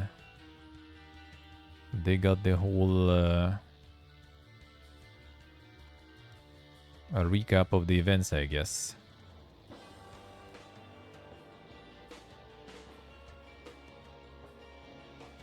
Yes, they got the whole, all nearly entire team there, right?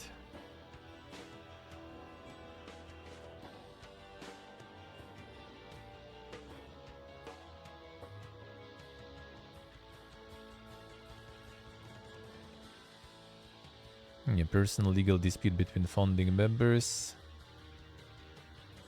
Okay, let's see.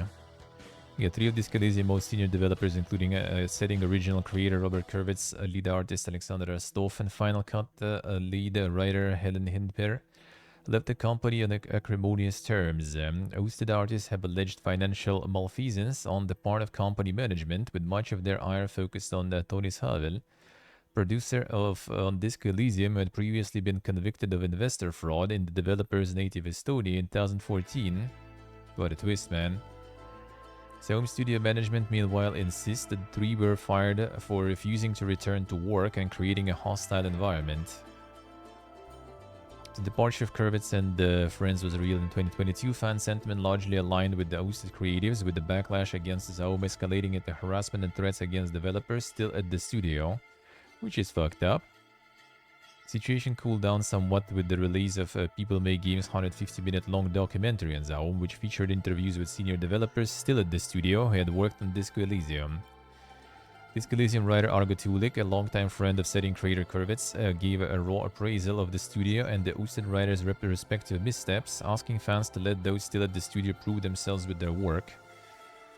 Tulik and his team didn't get that chance. They were laid off from Zaum in February alongside nearly a quarter of studio staff, predominantly developers on Tulik's now cancelled Project X7. So like, they did even try to protect like the studio and stuff, and studio still fucked them over. Standalone expansion. And they both again lay blame on the management, on the same guy that the original creators were blaming too. Described confused, the rudderless studio that expanded too quickly in the pandemic struggled to adapt to remote work and has cancelled 3 projects as the afterglow of a triumphant debut faded in the intervening 5 years. What a twist.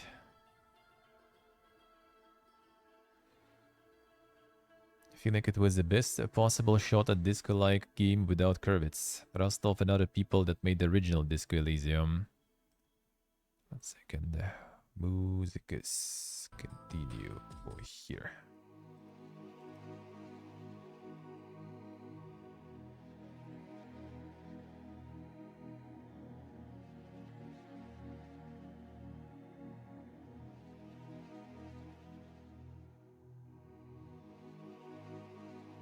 I wanted to mention, but yeah, like, Apparently they even got Chris Avalon on board, eh?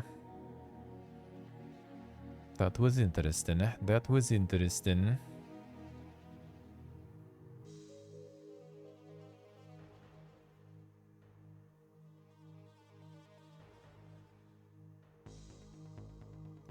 President Dan Tomaszewski assured staff in December 2023 all-hands meeting that the studio was on strong financial footing and that did not have to fear the layoff crisis sweeping the industry.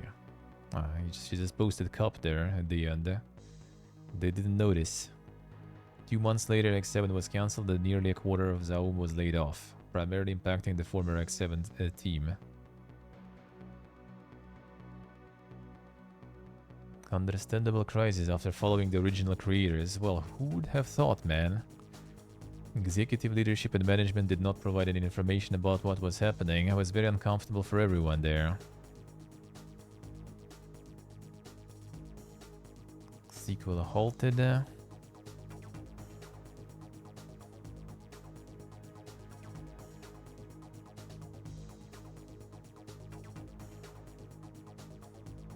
Council without input from the senior writers, and that it looked like they were being pushed out.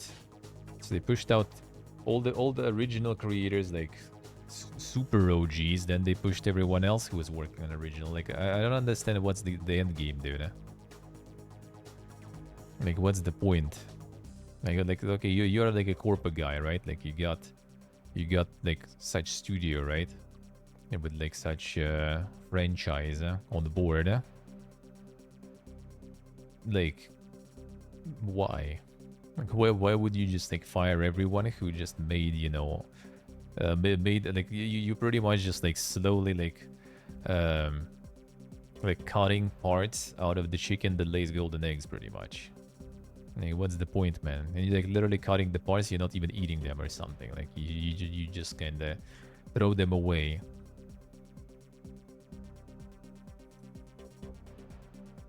IP corporates investors and milkage. I mean, maybe, yeah, maybe they just like want to like get rid of all the OGs and just like make some fucking Disco Elysium live service gacha game on the mobile. Maybe, I don't know. That would be the only explanation, because otherwise I don't even see the reason. Like, you know, you have people, alright, fine, maybe they are kind of like, you know, hard to work with. Like, I'm pretty sure if you just like go like, yo guys, we have this like Disco Elysium 2 in the works with like all those OG creators. But yeah, they are like asked to work with, so if you're ready to put your name on such, you know, a release, you will need to deal with this. I'm pretty sure they're gonna have like a full, like, you know, like table of resumes they're laying and waiting, and people will like gladly work with those like hard to work people just to like work on such project that gonna potentially farm all those like game of the years and everything, and they would get money out of that, a lot, and everyone would be happy. But instead they just like threw everyone who was making good stuff for no reason, pretty much. Well, okay, like maybe some, at least for some reason. These guys apparently just for no reason, I guess.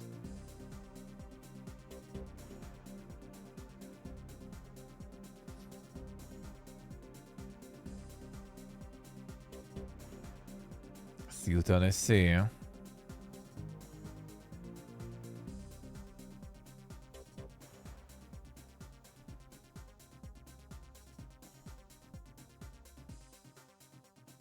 Can just basically gives like more detail on what we've seen there in the TLDR.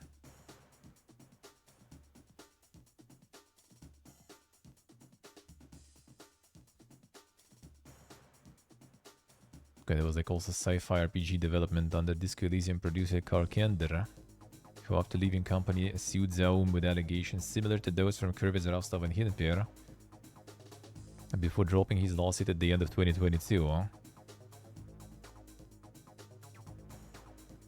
So it was like even more projects and more people getting fucked up with this stuff. Issue of hierarchy. Klinjic and Tulik pitched the project and effectively led development in the beginning. Neither was formally designated as the X7 project lead. No Dora and Argo ever felt in control. Can back people into corners and expect them to behave. Didn't ask for a title because titles used to be meaningless back then. noting that previously for Zaum, writers who started projects had also been effectively leading them. That's how it had been and was at the time of on other projects. That's how it was on X7 in the first 4 months, the most productive months. Gotta have a lead, man. Need like a title in the company. Otherwise, how like, you know, like the managers and stuff will know how to treat themselves, you know, around you. Are you important or are you just a pleb?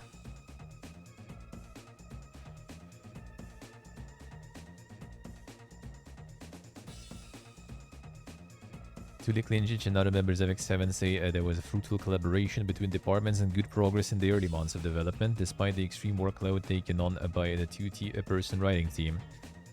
Everyone I spoke to, both on the X7 team and outside, praised Tulik and Klinjic as thoughtful professional collaborators. I see. Kills Bloodman. It's always spooned. At least soon it's gonna be earning some though. Time to get the return on investment in that knowledge.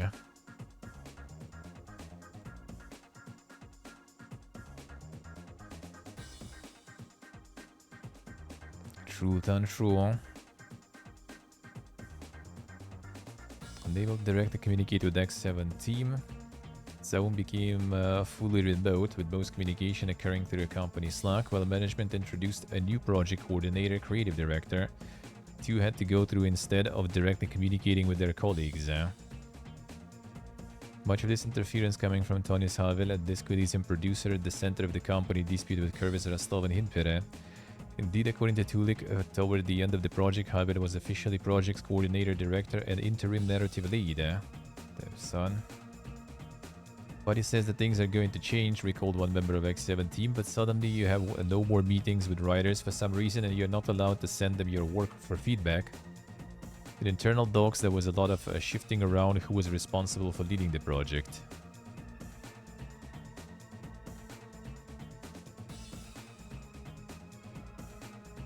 Klinish characterizes this as a form of a retaliation for Tulik's statements in the People Make Games documentary. While developer made a case for those still working at Zaum, he also criticized some of the studio management's decision and expressed some admiration and understanding for Kurvitz. I felt that a strong resentment developed towards Argo for growing too big for his shoes, so to speak. I got the sense that there was a resentment for the fact Argo was getting so much support from fans, while Zaum CEO Ilmar Campus, Tonis and the company weren't. I put Argo through a humiliation campaign and made him apologize to people for what he said in the interview. Undermined his confidence and tried to make him doubt himself. They told him he was incompetent, unqualified, and unfit to lead his own project, demoted him and made him invisible inside the studio. There was like some like a bunch of like vulnerable like PPGs, you know, in charge. Yeah?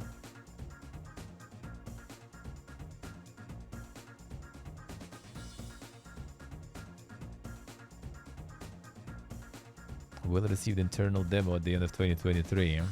They all still were gone.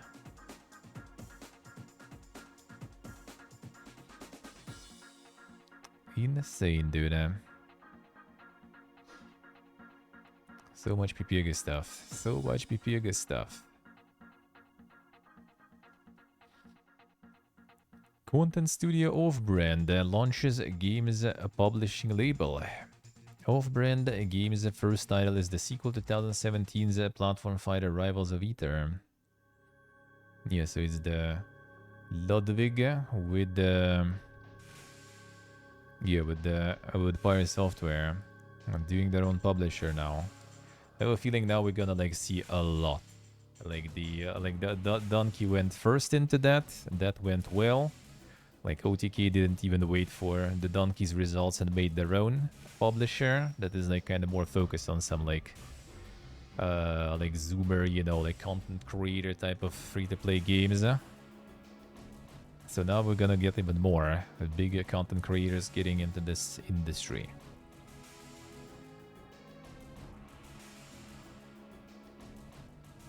So many other creators wanting to create publishing houses, but what always gets me is seeing indie studios getting crushed by these publishers.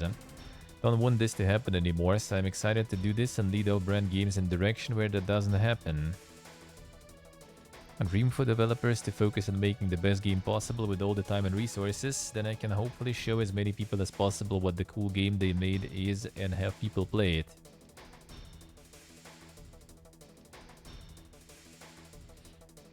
From the beginning, our goal was to deepen creator ties to game developers and create mutually beneficial partnerships for all involved. Over a year in the making, we're bringing that vision to life. There it is. Influencer publishing gonna get crowded real fast. Yeah, I feel like there's gonna be a lot of this then there. It's like gonna be like everyone who's like, you know, like big and has money gonna be probably like trying to run like some publishing. Everyone who's like, you know, maybe less big and everything will probably try to do some like agencies and stuff to do some marketing and everything. I wouldn't be surprised. But I don't think it's also gonna be like en masse. Except maybe for like really big ones. Because, you know, a lot of them probably have like money laying around that they need to invest, so might as well. And those who don't, they probably not going to be doing this. Technically, already like a lot of like the content, the influencer management, you know, all those like advertisement campaigns, they all pretty much already ran by like ex-streamers. Like either like, you know, like some streamers who like didn't make it, streamers who already kind of like, you know, washed up, streamers who just like already tired of trying and everything. They just all pretty much go there and become like part of all those like marketing agencies and stuff like that. Gonna invest money to avoid taxes? No, it's just like you gotta invest money so it doesn't, you know, burn. You need money to make, you need to get some sort of like foundation, you know. You need to have like something that will keep you afloat no matter what. Like if streaming dying, which I mean probably not, but at least your boat might sink any moment.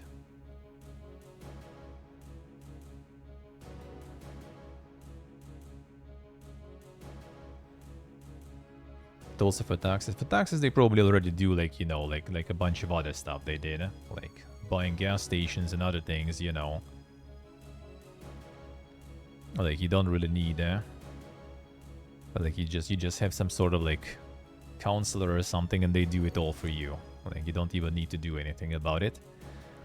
At least it's good that they started, you know, to invest whatever they have into something they kind of have some idea about, you know, and some relation to, rather than just like having some funds or counselors like doing some big investments.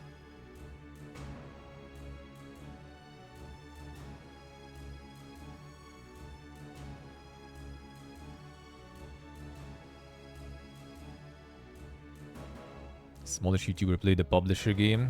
Views dropping to 0. Wait, how so? How so? How does that work? I was publishing something lead to your views dropping to 0 though. Because he was like peddling his own game too much? Well, I mean, yeah, you should be probably like a little more careful with that stuff.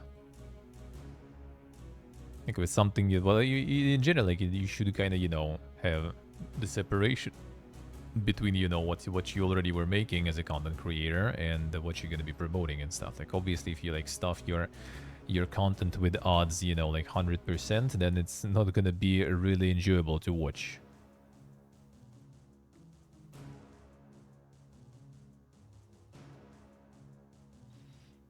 Yeah, but like it doesn't mean like if you open your own like publishing house or something as a content creator, you don't need to just like promote your games, you know. Like if you do, then like, well, the guy probably wasn't a great publisher, and in general probably not very smart if he was doing that. That's something you should understand probably easily. Like you can you still content creator, you know, even if you publish stuff. Like you add odds, you basically just kind of like you dedicate like some odd slot to your products that you publish, but you need to not to overdo it. Windows, what do you need? I muted that stuff already.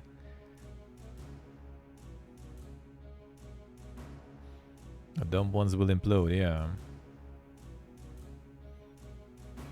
But I mean, a lot of people also don't want to do anything, so again, Not a lot probably of that gonna be happening.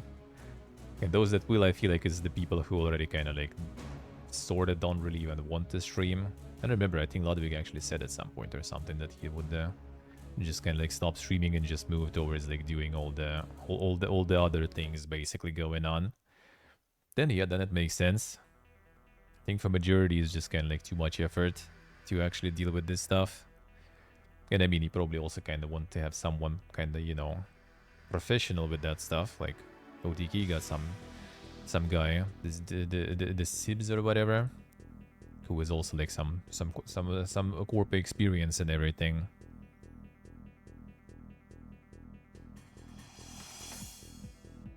Let's see what I say.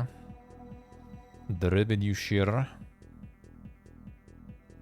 I mean, that was kind of like pretty common with especially mobile advertising and stuff like that.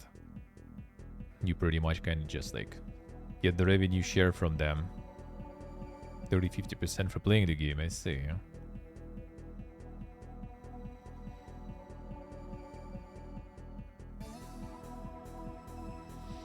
I mean, considering he could especially back then, like if we're talking 10 years ago, like he literally could make the game. I mean, you still kind of can, but like one content creator I think might be not enough already at this point. Back then, probably. Someone of his size could easily like, yeah, make the game happen. So like you can take 100% of like your 0, or you get 50% of pretty solid amount. I mean, the choice is kind of obvious, really.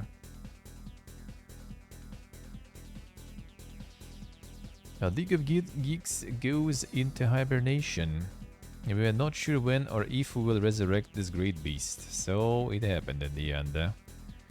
Like talking about a couple of weeks ago. I think when they rolled the DLC for Sodium Infernum. Like it was doing kind of fine, so I was like, maybe they will be fine. Looks like not. And going on hiatus for foreseeable future. Extend the time off and that they are not sure when or if they will resurrect this great beast due to the current economic difficulties in the industry.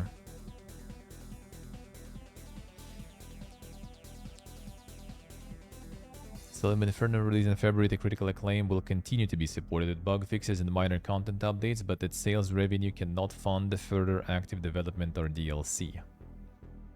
So it's gone. Still sounds like a robbery? Yeah, I agree. But yeah, guy knew his value, you know. Better be PewDiePie Fiesta, your conversion will be 0%. I mean, it kind of depends. I don't really think so. That's like a common misconception also. Like I remember like reading also some like influencer managers posting the articles like, you know, that, oh yeah, you need to have like a fucking stupid you know, content creator type of game to like, you know, to send to content creators, because otherwise like if the game is like boring and stuff, it's not gonna do anything. Like, yeah bro, sure man, cool story.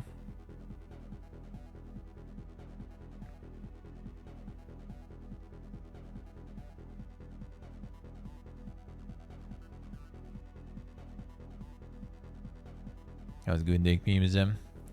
Reagenda going into hibernation. Sorta. Has to be Polish optimized. Well, I mean, if you can, like, I wouldn't say so. Like, with content creators, I think you don't really need it. It depends on the content creator, obviously. Like, if you want to kind of, like, go, like, super, you know, like, a wide reach or something, then, yeah, you maybe want it to be kind of Polish, sure. But to be honest, like nowadays, you can with content creator marketing, you can promote like basically anything, any type of game. I think, and you can find the audience, you can find the content creators that you know, serve that audience. I think you can. If you want it to be picked by content creators on their own, though, especially with the big ones, then yeah, then maybe you want to have some Polish stuff there going, indeed. But yeah, well, like there were articles that were saying like literally that, you know, like content creators are only covering like some dumb shit basically. Amazing, man. A very cool story, but that was like a few years ago, so I guess. I guess it was a bit worse back then.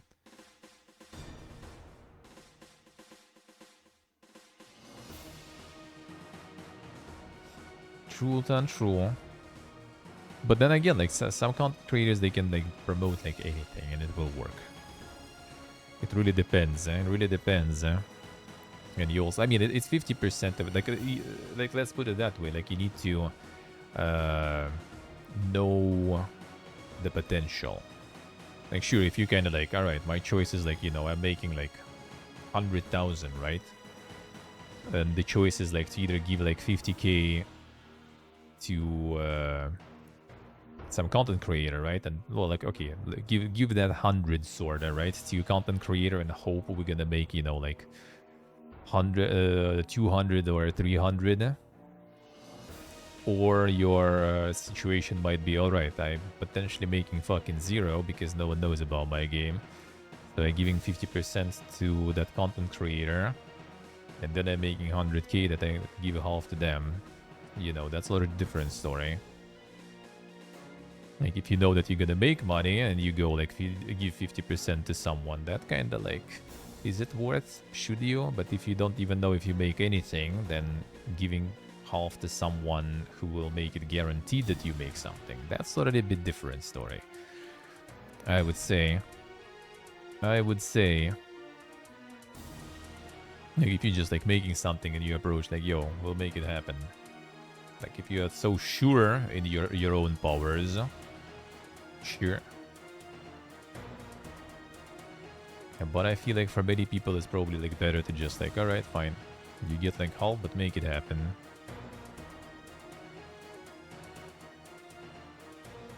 Yes, the Jump Light Odyssey didn't go well, and that one is already in hibernation. So now the Solium Infernum sorted too. That's sad. Jump Light Odyssey at this point not found workable and timely investment that would reinstate development on the title. I would love nothing more than to see the project finished, but unfortunately development will remain on hiatus.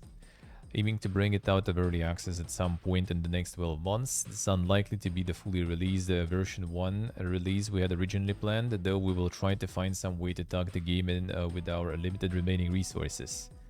And before they're just gonna drop it as is. Like, people already molding that the game is dead, basically. Don't buy, don't do anything.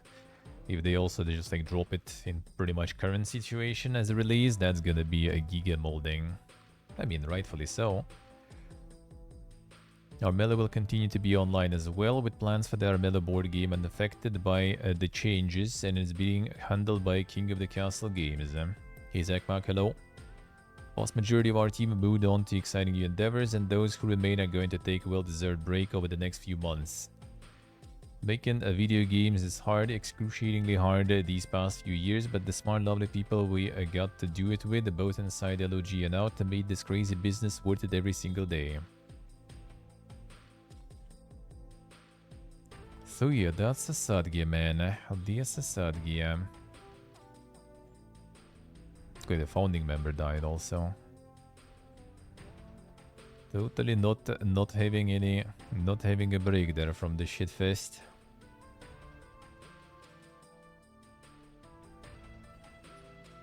Sumo Group to reduce staff by up to 15%. Nearly 250 employees at risk.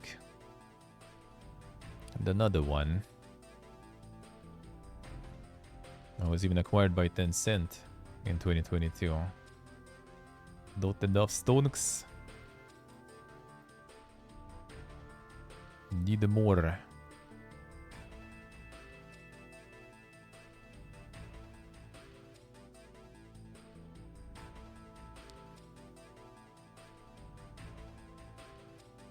Every alternate route to limit the impact to our people is being considered, but sadly this process of transformation will affect up to 15% of our people across the group in Canada, UK, Poland, Czech Republic and India.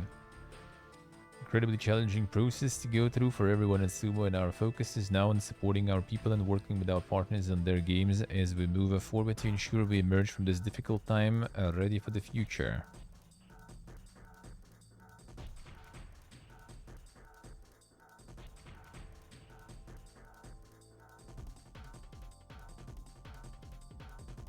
Downloads guaranteed. I don't see acquired by Tencent, but looks like success was not guaranteed still.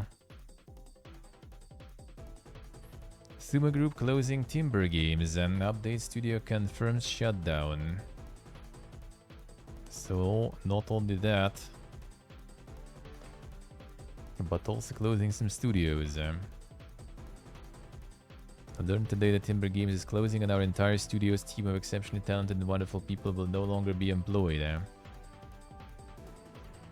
And rip this one too. Devastated to share Timber Games Studio is closing. We need to say goodbye to the most talented, diverse and incredible team in games. Another one.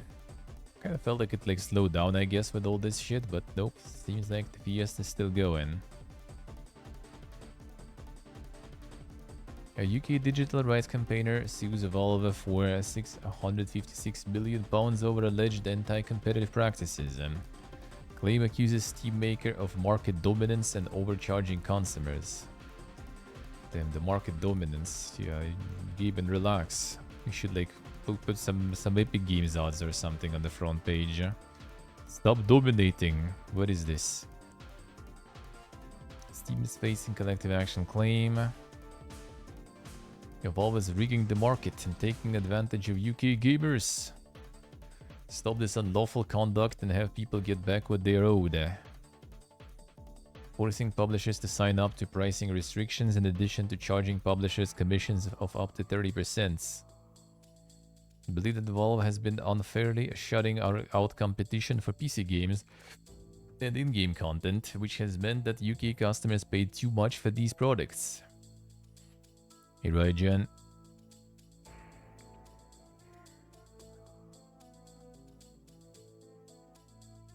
And not Gaben who sets the prices, yeah.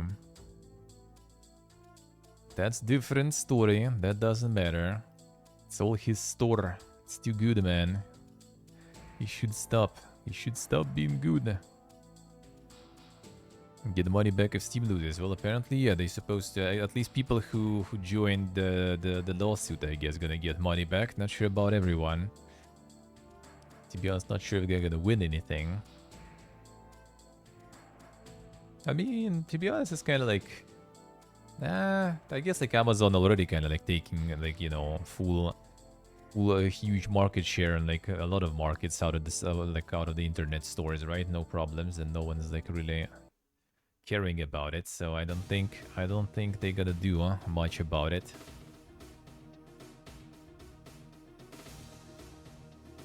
Elden Ring ships 25 million units worldwide, and From Software's action RPG launched in February 2022. Insane. Miyazaki eating good. Summer Game Fest will return to LA in June 2025.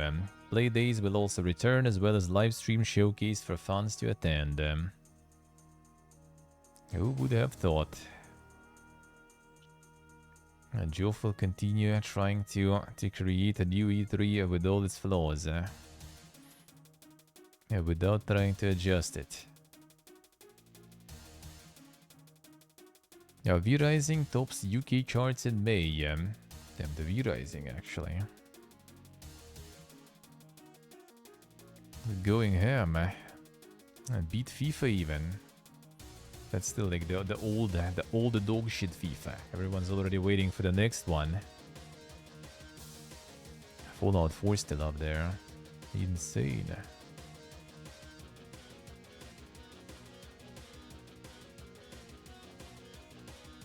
See, Steve, I see. Already blocking. Damn, son.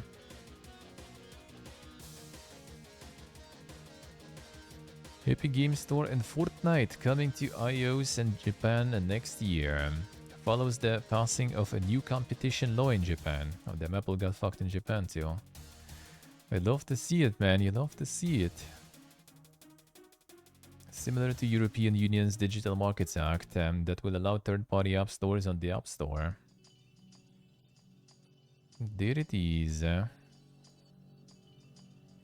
Will require Apple and Google to allow users to download third-party app stores onto its platforms and provide alternative payment systems.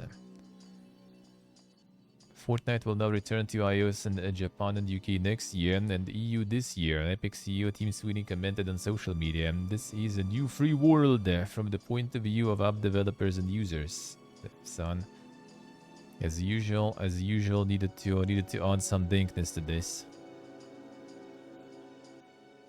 SAG after we want to exhaust every option without having to pull the trigger on a strike. Duncan Crabtree Ireland and Sarah Elmale tell us why AI protection for performance is holding up negotiations and why the union is not leaving any members behind. There it is, Duna. I voted in favor of a strike authorization in the games industry due to stalling negotiations over interactive media agreement. Bargaining had been ongoing since October 2022 with companies including Activision, EA, Epic Games, Insomniac, Warner Brothers Games and more. All firms working with actors on voice and motion performances for video games.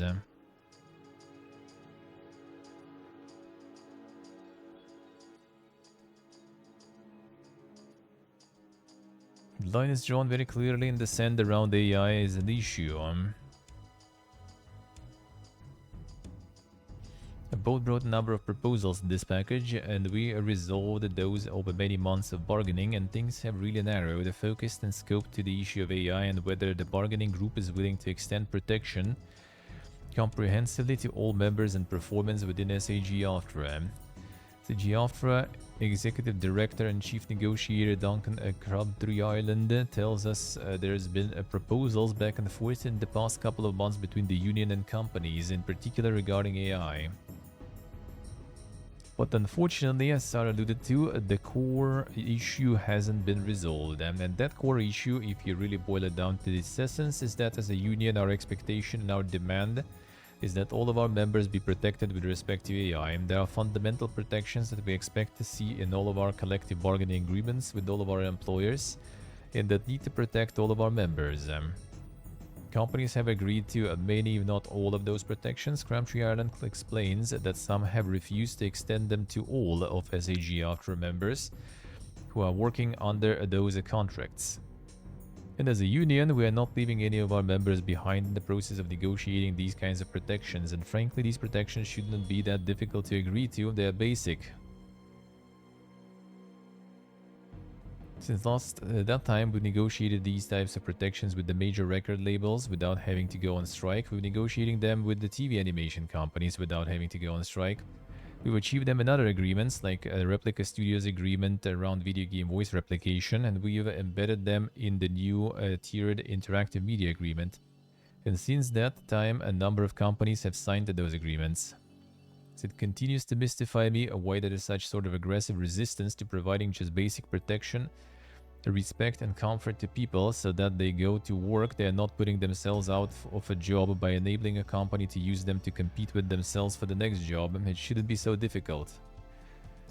I mean, there's nothing mystical in that, man.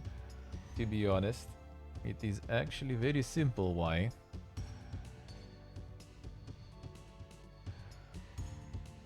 They want to make a battle maybe because they are scared about what the future of AI brings for their own companies and they don't want to commit to something. I understand that, especially for in the generative AI area. For example, one of the areas we've been challenged in bargaining over is the question of limitations on inputs for training data and AI models. But that's not what we are fighting over in this negotiation, so let's be clear, we are not talking about their ability to remain competitive with other AI companies that are outside of this bargaining group, because that's not what we are talking about. The issue with this negotiation is not inputs into training data.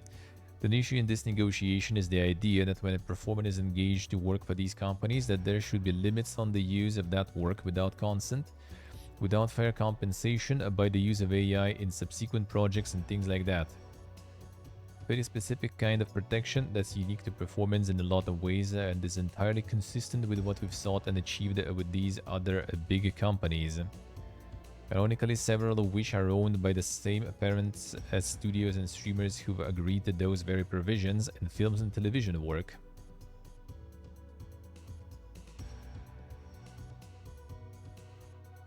The recent issue between Scarlett Johansson and OpenAI. The company allegedly stealing the likeness of her voice for use in ChatGPT. There it is. Firm refuted the accusations. The actress revealed that she had repeatedly been approached by the company to lend her voice to the chatbot, but declined. Think companies are running a real risk if they underestimate how the public will react to them not treating workers fairly in the context of AI.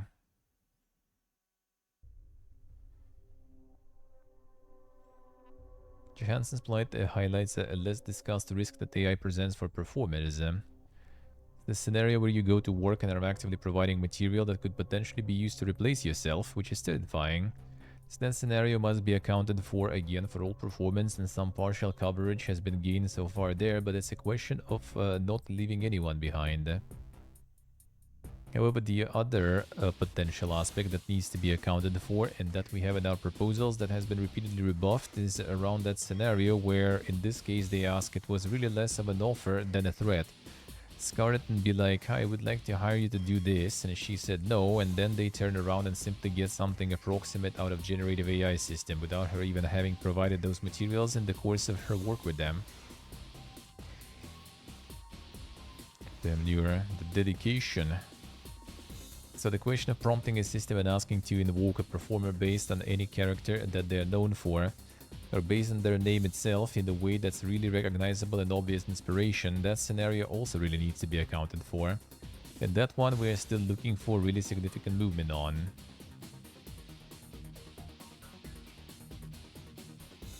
I mean, yeah, I wonder how old this is gonna go, man. How old this is gonna go in the end. Oh, there's so much videos to come in probably soon. And that will be interesting.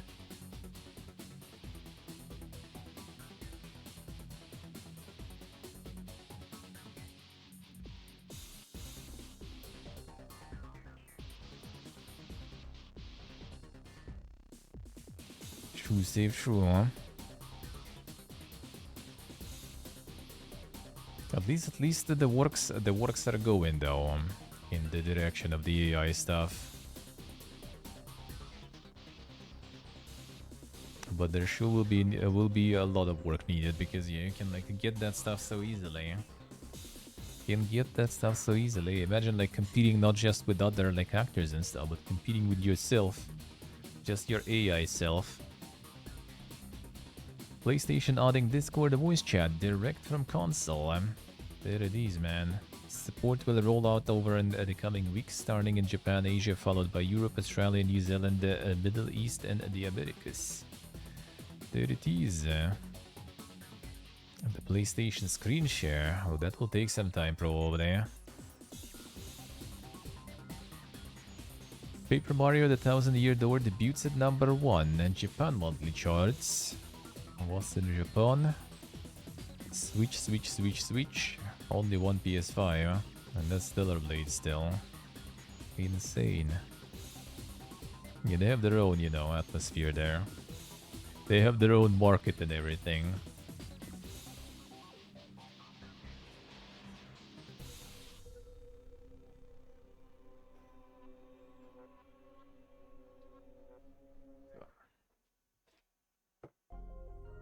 Astrobot beats Doom as the number 1 wishlisted game of the Summer Games showcases. Damn, son. IGN playlist data reveals the purchase intent of gamers from the last 2 weeks.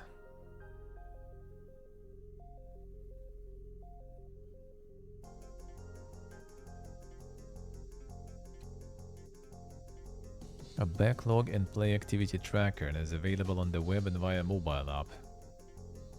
So I mean, that's not exactly the most precise tool, I guess, but still.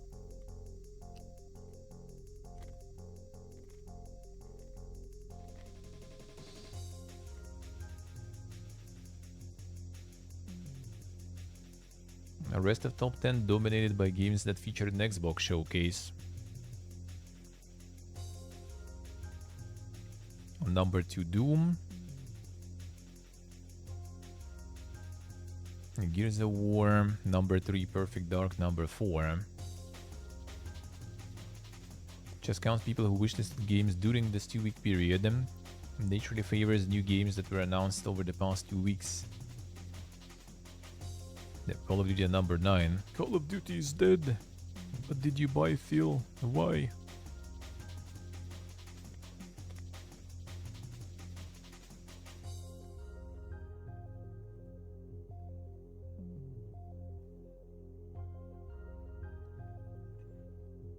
Oh, like the typical 3D platformer.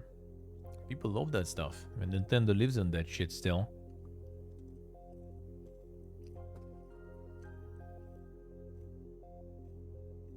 Our biggest new IP, Eclair Obscura Expedition 33.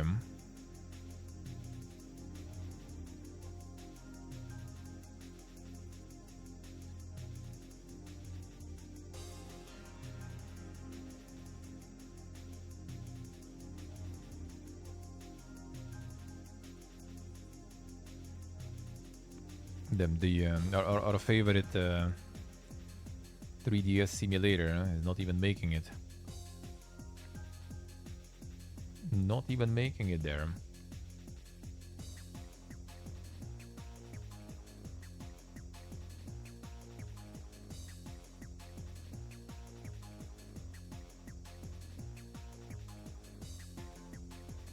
Fable number 8.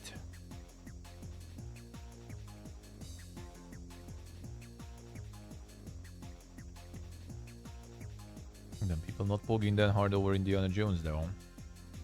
But Life is Strange there.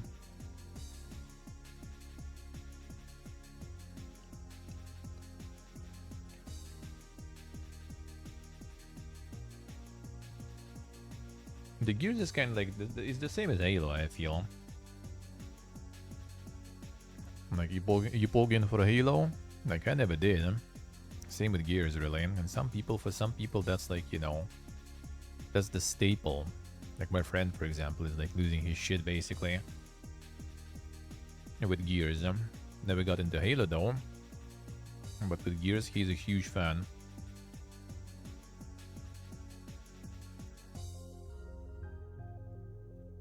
Así que let's say,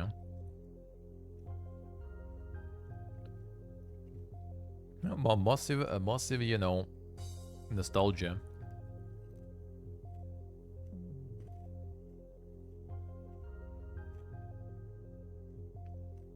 Stalker 2 at number 24.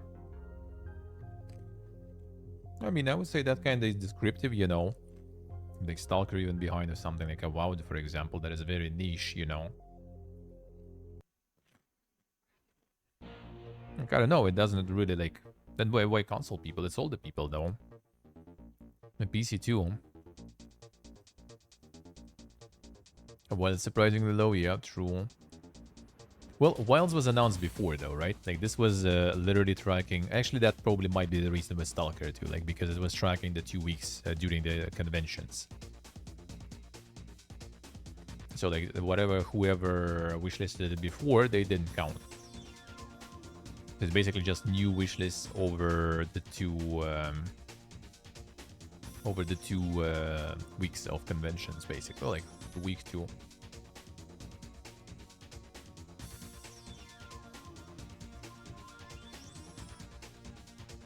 Titanfall didn't really look that full out, though, to be honest. Like, it was a little different vibe to it. Like, if anything, it looked more kind of like Stalker, to be honest, rather than Fallout. Which is not a bad thing. But still, it didn't give, like, you know, RPG vibe much. Yeah, Wuchang, not sure, actually. It probably was like on some like IGN showcase or something. I mean, it's also tracking info from IGN app.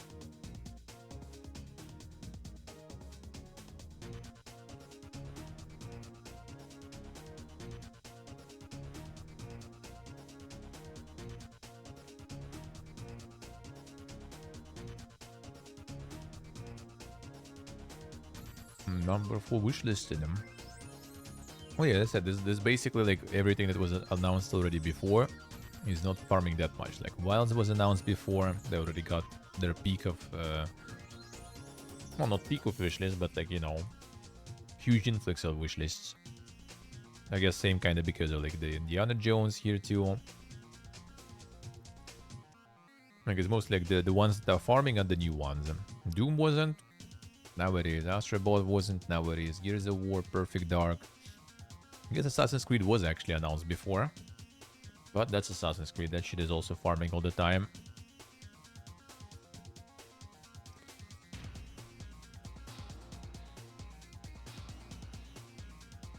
Yeah, that's why Call of Duty also is a number 9, because it already kind of farmed the wishlist and stuff before.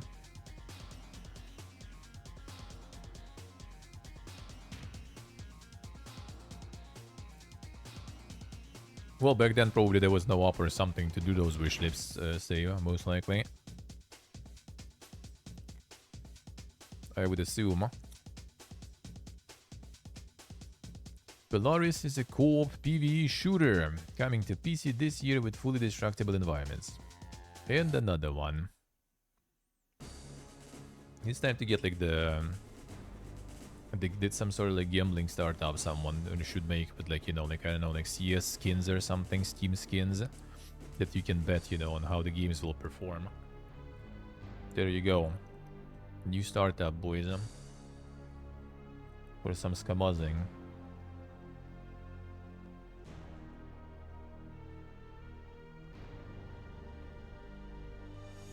This is not PvP, I guess, yeah. 4-player PvE combat.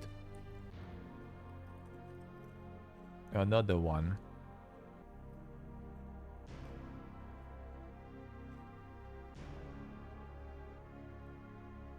Steam sometime this year. Yeah, like there is like another one also I think coming. I was invited into like the playtest. I'm like, dude, it's like some 5v5 PvP stuff again. I rather not.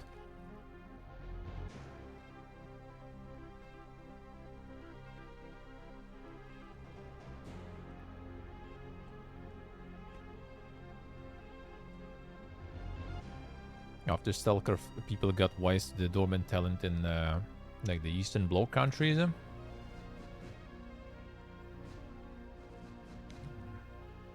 it be Stalker? No, I don't think so. I kinda don't think so. I think if anything it would be Metro. Metro was the first one that got like proper international with a lot of hype.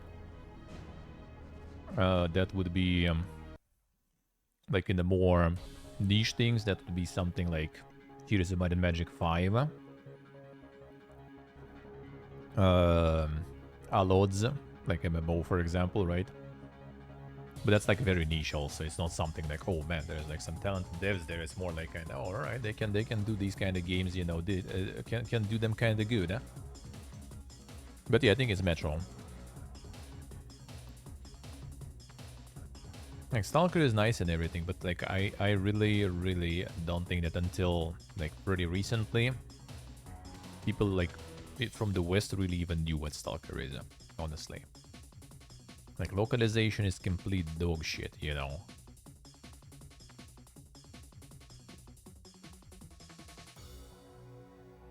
Like before all the memes arrived, and even after Stalker, realistically, like it wouldn't be like the devs that are dormant talent, to be honest, because games are fucking broken still.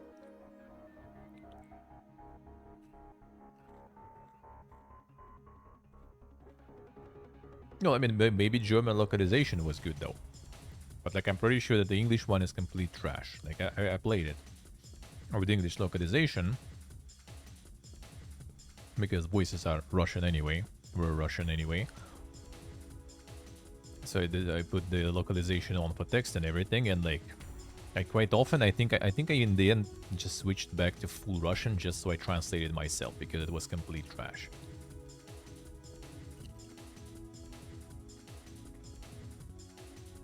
Like with some mods and stuff, I guess, but like average player doesn't do that.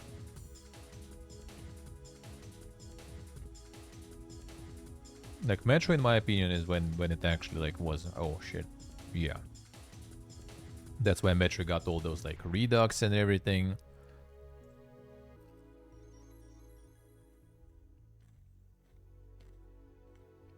I see, Steve, I see.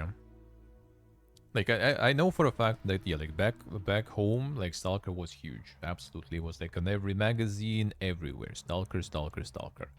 I still missed the release though because I was waiting for it for so long that like I didn't even realize it was out until it was like already 2 or 3 of them out.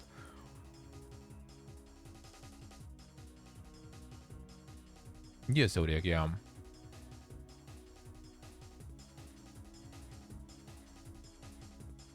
And all magazines as well there.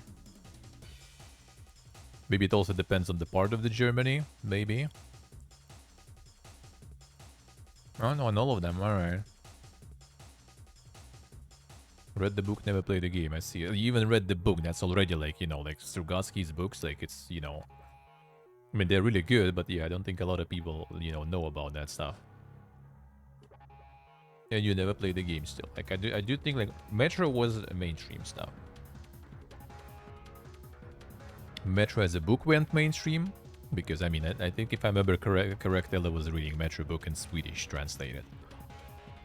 And Metro as a game went, like, very mainstream, because, I mean, we also got, like, Metro Redux, right? We got remasters for those already and stuff. We got, like, pretty massive worldwide release for the latest Metro and everything.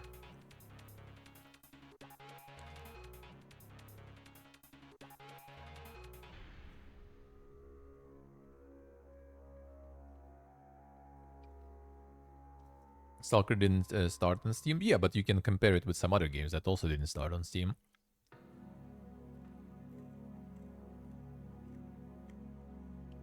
And they still have pretty good traction.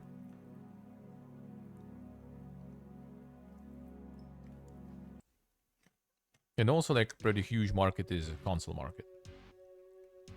And at some point, that was probably the biggest market, not the PC. And that's where it wasn't even there for a while. I'm actually not sure how is the status of Stalker on consoles. Did they get the port there? Actually.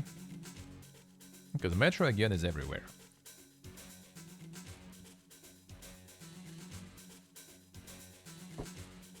And Metro got a pretty good localization and everything.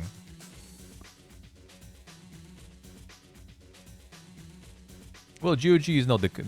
You don't even take into account GOG, really. It's like less than 5% of PC players using GOG, so that's kind of like...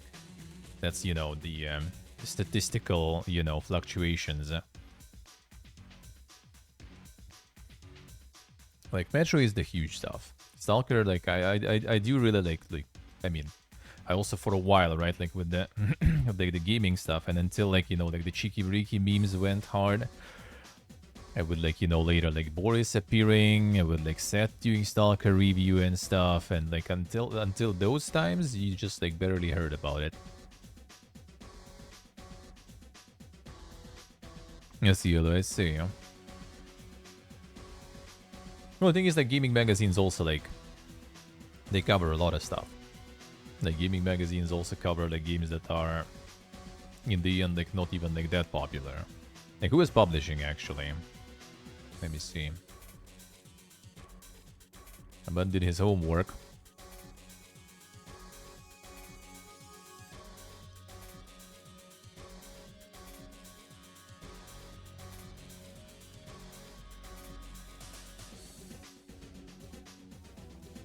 Who was even publishing back then?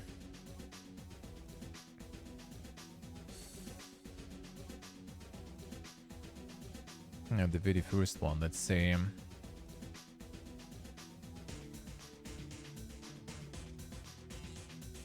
Oh, THQ also, alright. So it was actually THQ before it actually flopped.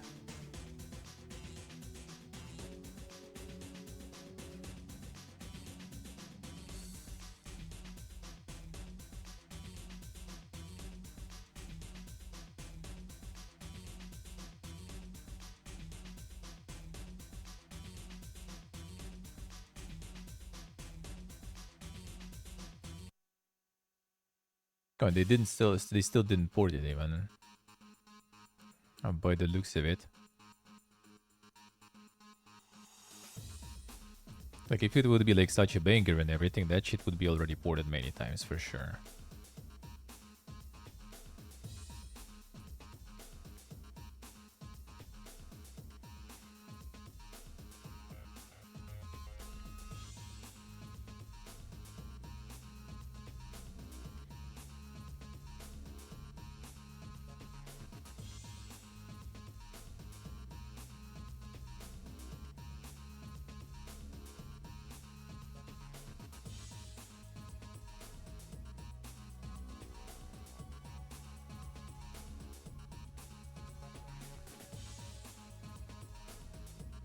Even though, yeah, I guess it's also like kind of interesting part that a lot of those devs actually ended up being on the Metro too, so that kind of explains also.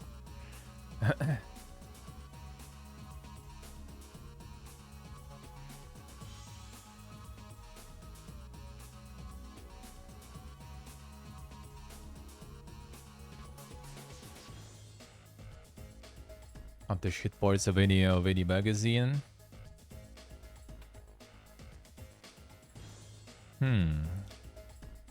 Was there could there be there were some things, but yeah, I guess they were like too niche. I guess those were kind of just way too niche that were happening. And that were happening before. Actually thinking about it, like Heroes 5 for example, I think probably was even later than that. And that was probably even later than that. When was it?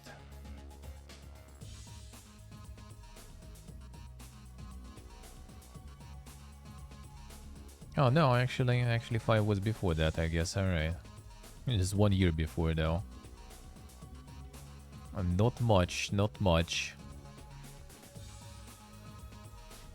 Not that much. But yeah, I mean, a lot of things back then were for like the internal market mostly.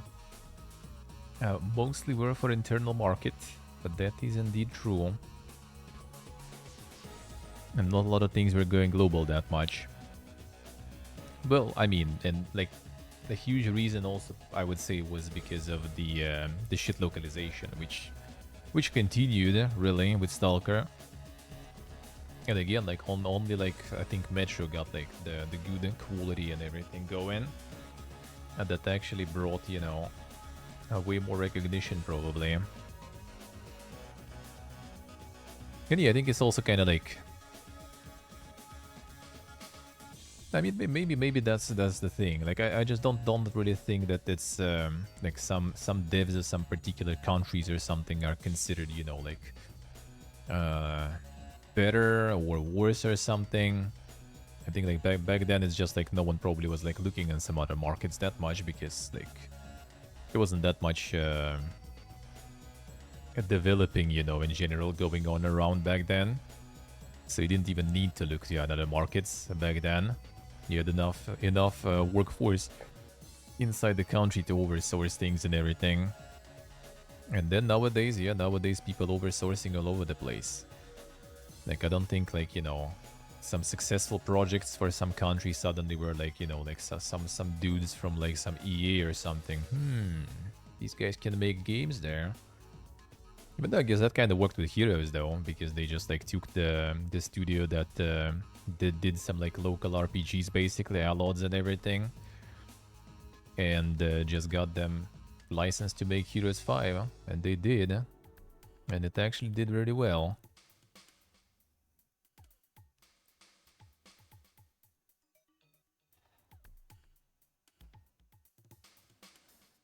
Wolfsky apparently a bit persona non grata. Yeah, I think he's in the list actually, even for them looking for him. But I mean, it ain't hard to become one nowadays. Huh?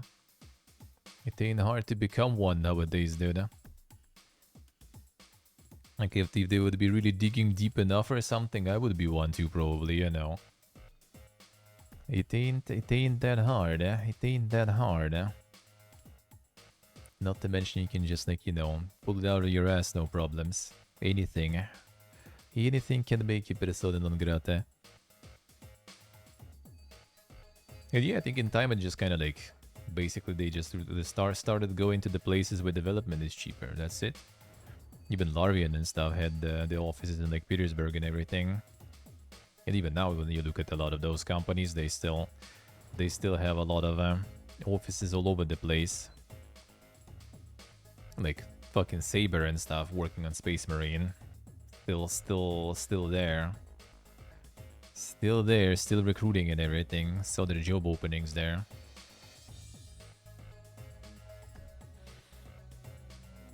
Yes, okay, could be. Could be. Well, this is English speaking and I'm not there. But yeah, I was actually like thinking maybe even about blasting that shit at some point. We'll see. We'll see. Maybe I'll need to even.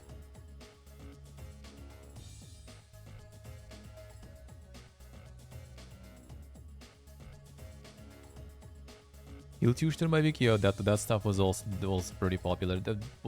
Some of the niche things, they were already like, you know, known for a while.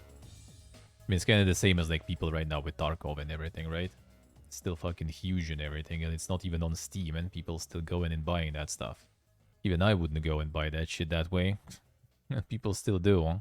Even after whatever, even after, you know, like 2022 and stuff, it's still going.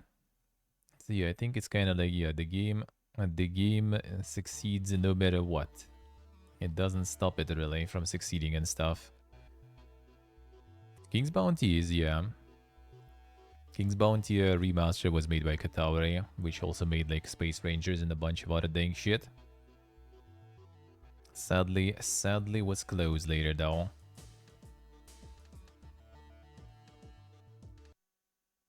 Majesty, I'm actually not sure. I wouldn't be surprised though. I wouldn't be surprised. Arcane Season 2 will be a final chapter. It's a new teaser trailer ahead of November premiere.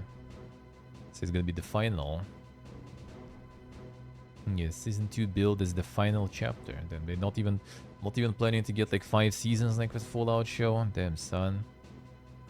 I don't even want to milk it. Well, I mean, they're gonna just switch to probably some other part of the franchise, most likely. Yeah, King's Bounty Remake is already kind of more newer one. But the King's Bounty, I don't think it was like anything like super crazy in terms of like international reception. It was a success, but like I don't think it was like something crazy poggin. Yeah, to make other character stories, I say. Sea of Thieves was most downloaded PlayStation 5 game in May, yeah. No, I mean, free stuff, dude. Actually, was it free stuff? Was Sea of Thieves still buy to play, or they added it to Plus? Or they added it to Plus? Buy to play, actually, huh? Not bad then. I was beating that Modern even. Insane. Fallout 4.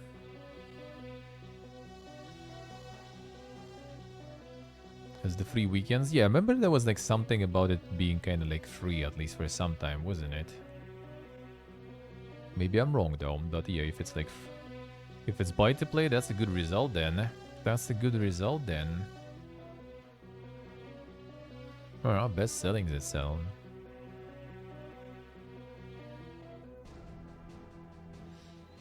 A Lollipop Chainsaw Repop launches this September. There it is. Thing is, like, I don't even like know what exactly much they actually kinda did there, to be honest. And my friend linked it. He's the one who was actually like playing through it fully when we were like chilling at the summer house. I was just kind of like watching his playthrough through him just sitting there playing it. The original actually good. I mean, it was kind of okay combat, really. Yeah, the combat was okay. It's more kind of, you know, like... oh, desktop, wrong one. Which one was that? This one. There we go. I forgot that it's 2 PC now. Okay, wait, it's so quiet though.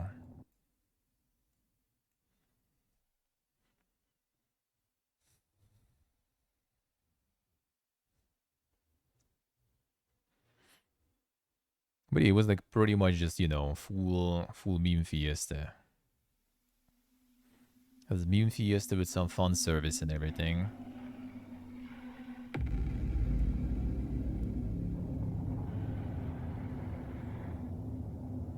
But yeah, I'm not even sure what they're like really remaking here much, because graphics still look like from back there. Just I guess runs on modern systems and stuff.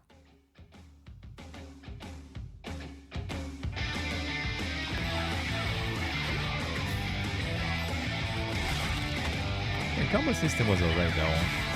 Yeah, but artistically and with bosses it was quite dang, not gonna lie.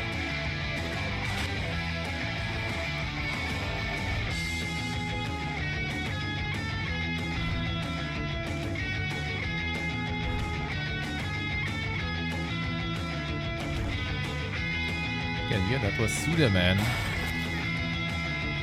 Suda is insane with that shit.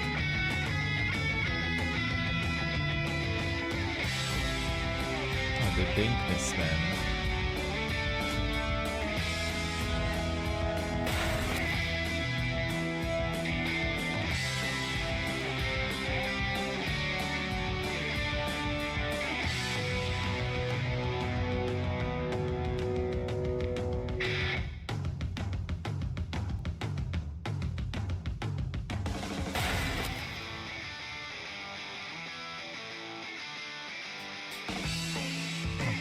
That's a good question.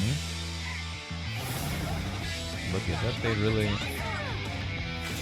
didn't really change that much here, feels like, whatsoever.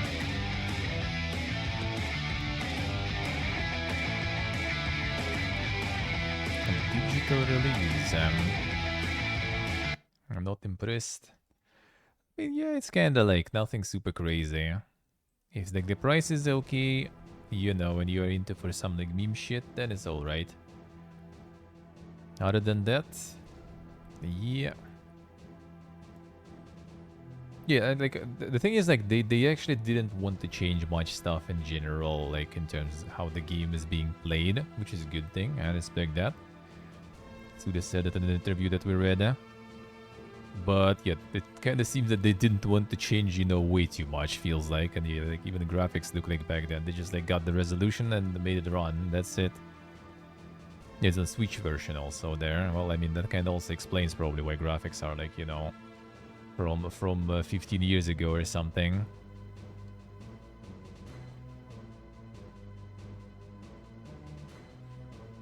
Probably.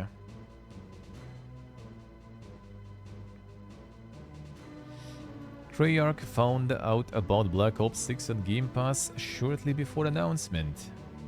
So they didn't even know. It wasn't that long ago, frankly. I think it was a conversation just internally with the meeting with the Activision folks on those pieces and talking about the opportunity for us.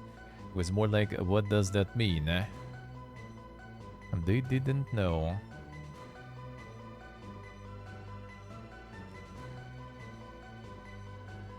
More people being able to try the game and that may not have in the first place. Also the task of onboarding new players and introducing or reintroducing them to game modes. It's been 4 years since the last Black Ops. Zombies is super deep reach. Got quest lines and story. Got these out there. Them AliExpress and selling some stuff there, alright. Amazing odds, dude, huh?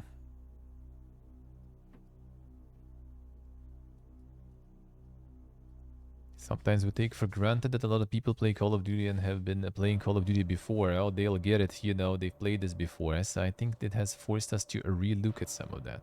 Damn, son. And a new audience.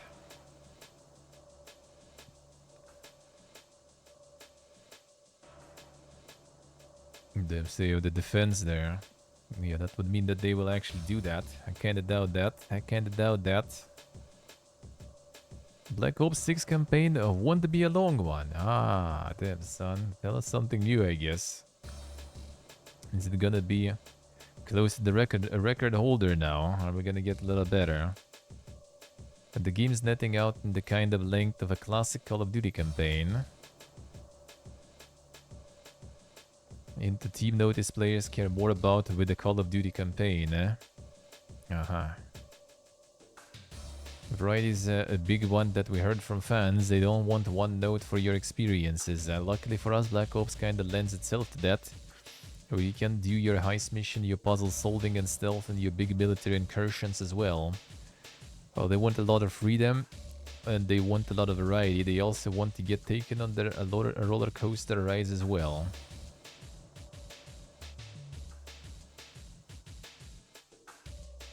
Going back to length specifically, could be assumed that the campaign should take somewhere from 6 to 8 hours. Looking back at the past games in the franchise, Modern Warfare 3 aside, average length has been around that 7-hour mark. So yeah, that kinda seems about the same. Well, as long as it's not 4 hours, you know. But I feel nowadays, you know, people already maybe starting to kinda not appreciate that. Kinda, you know, looking at what people want, like all the you know, insane amounts of content, and then on some content, you know, over time after release too, for preferably a few years for free. You know. Christopher Judge memes on it again, yeah. People got mad back then. Stacks of AAA games are coming to Apple devices. Damn, son. So what did they do there? A lengthy lineup of games is shown, of which being introduced to the iPhone and iPad ecosystem soon.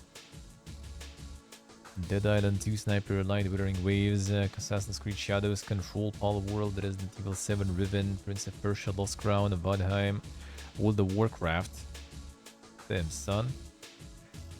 Getting the giga audience there, I say. Frostpunk 2, Resident Evil 2, Robocop. Damn, son.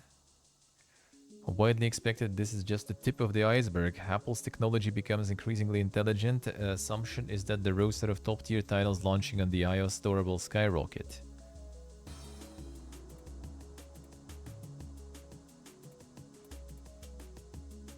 World of Warcraft on iPad and everything, huh? Well, I mean, it's the same stuff that allowed them to do the Resident Evil and everything, right? So, believable. But yeah, that will be an interesting one with controls, dude, though. Holy. It's still not on consoles even, right, World of Warcraft? WoW, the deep dive confirms countless details. Alright, that was a 25-minute video on WoW. Maybe we'll watch it at some point. Let's see if there's any decent recap on this one. Probably not. I kind of doubt it. These guys kind of like about different stuff, I feel. First and third person title, yeah, that we already heard. So there's gonna be Switch. Mixing matching abilities on the fly and scrapping your character build to flesh out a new one at the press of a button if you so desire. Multifaceted game that welcomes various playstyles and approaches, some of which might be hidden, encouraging players to think outside of the box. It is an honest Obsidian RPG. Skill trees, companion system, dialogue menus are full-fledged and thought-provoking, really allowing players to get immersed in the WoW as they explore the story. Also a solid title for collectors, with there being an in-game tier system for loot, everything upgradable and, you guessed it, customizable. It was noted that the title is all but finished and has entered a polishing phase, which gives Obsidian a few months before the game released in October to iron out any remaining issues. We'll see.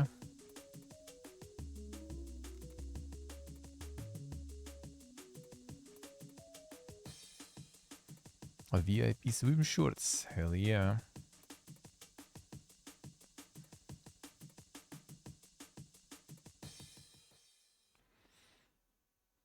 People still keyboard turn in World of Warcraft. Damn, son. Some people still do. That's some quality stuff. That's some old shit.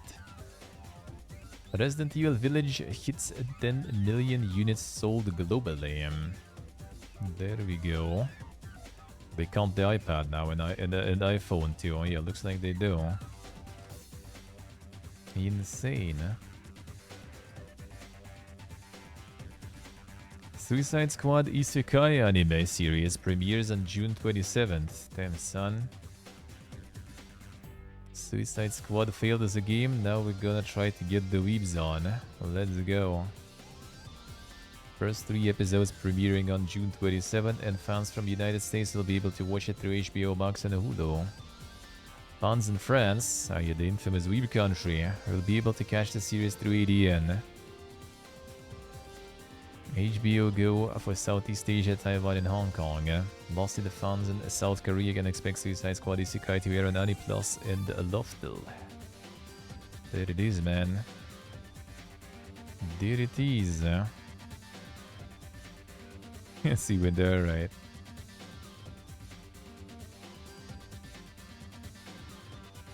But the Outer Worlds and how they canned that universe. Wait, what they do with the universe?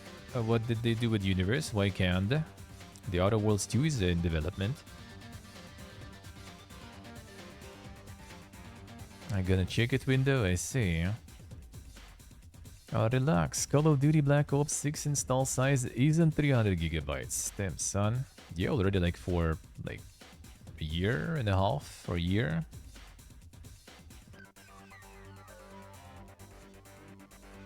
Now that its store page stated that the game would take more than 300 gigabytes of storage space in Xbox Series X S. However, that does not seem to be the case anymore. It's busy with the VOD. No, they're doing already Outer Worlds too. Last year I think they announced actually, wasn't it? I mean, the VOD is done already. Like, they're just polishing it now. In October it's out, so...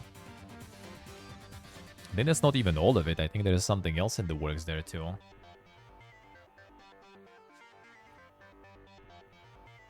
Estimate file size for Black Ops 6 pre-order pages does not represent the download size or disk footprint. They further clarified that the install sites previously shown included full installations of Modern Warfare 2, 3, Warzone, and all relevant content packs, including all localized languages combined, which is not representative of a typical player install experience. Is it because of this, like, their, like, kind of lobby thing, whatever? But they still didn't say, like, how much it's gonna be. So... I'm still not 100% sure yet. EpicDB launches and starts leaking games and unreleased content. There we go. The SteamDB for Epic there. Where is the list, dude? I saw the list even before already. What did they do? Giving away more than intended. They revealed the references Last of Us Part 2 on PC, Turok title for Saber Interactive, DLC for the unreleased Sonic X Shadow Generations, a bunch of lines referring to Final Fantasy IX Remake. For instance, nestled within the latter item are data points referring to deluxe upgrade, some pre-order bonuses, and a series of game versions used for testing and debugging. Most of the juicy content hidden somewhat behind code names, but there is a lot that can be easily decoded. Some users have uncovered references to Morrowind, whatever that might mean, and there is even a nod to Bloodborne Remake, but many have surmised that it's a fake listing. Morrowind. Morrowind would make sense. I don't know. Like, I feel like Oblivion Remaster is kind of like even not that super necessary, to be honest.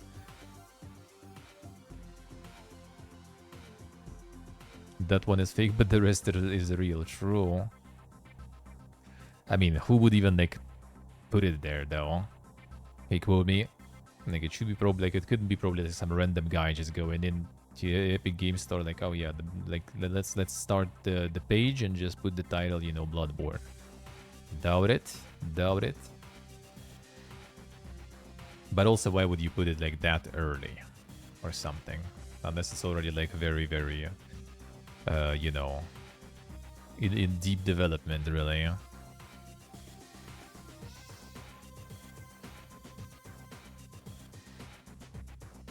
Fantasy 9 Remake seems to be real, yeah. It is. Activision QA contractors say they were laid off for unionization efforts. Classic.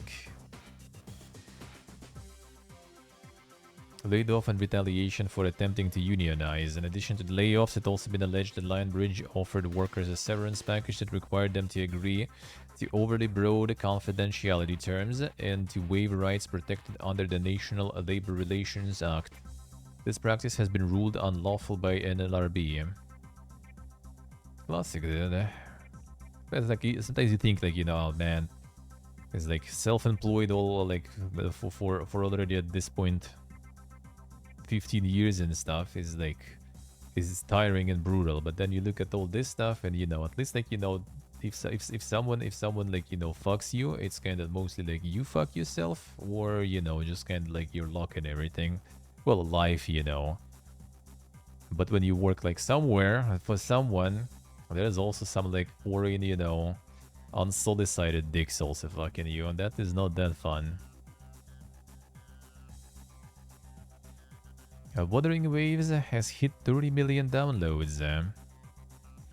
So what is it, like the Genshin at home basically, or is it something think about this one? I haven't like looked into this whatsoever. We've seen anything? I mean, Taru. Free-to-play ARPG. And with 30 mil.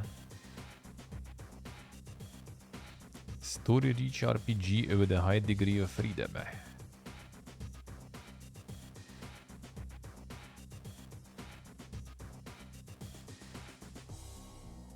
This once bug-infested error-ridden title managed to turn around its fortunes in a relatively short term. Was that bad? Made more impressive by the fact game only launched 3 weeks ago. Bug-infested. Becoming a ghoul will change how you play Fallout 76. Alright, give us the info.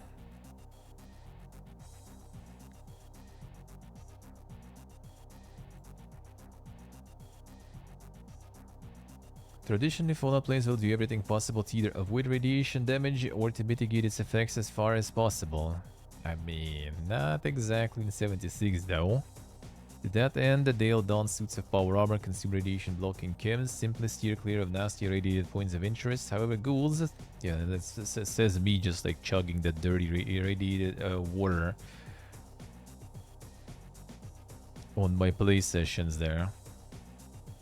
However, ghouls thrive on radiation, so that immediately opens up a new avenue of play for gamers. Fallout ghouls healed by radiation, so avoiding radiated patches of a land won't be a thing anymore. Recently revealed that dozens of ghoul-specific perk cards are being added to Fallout 76, which means that character builds are set to change dramatically. In a recent interview with IGN, Bethesda Game Studios confirmed that playing Fallout 76 as a ghoul goes beyond being a simple cosmetic experience. And I guess after that they just kinda didn't even say anything here. Here. 6 exciting updates, alright. The lunch is getting bigger, got him. 20 new points of interest, it's part of the same stuff. Alright, got him. Brand new world to explore, did, lost, saw. Storm Goliaths, fought, play as a ghoul. Alright, there's the one. If you're a ghoul, obviously not too concerned about radiation. Radiation can actually heal you as a ghoul. It will also be positioned to have other very striking benefits as well, punctuated a bit more by dozens of ghoul-specific perk cards that we are going to be adding. It explains that the key to ensuring playing as a ghoul was far more than a cosmetic experience, was realizing how it could alter the gameplay for experienced players. Most players wear power armor to get away from radiation. Lies. As a ghoul, you wouldn't want to wear power armor because you want the radiation, right? So that encourages a playstyle that doesn't need power armor.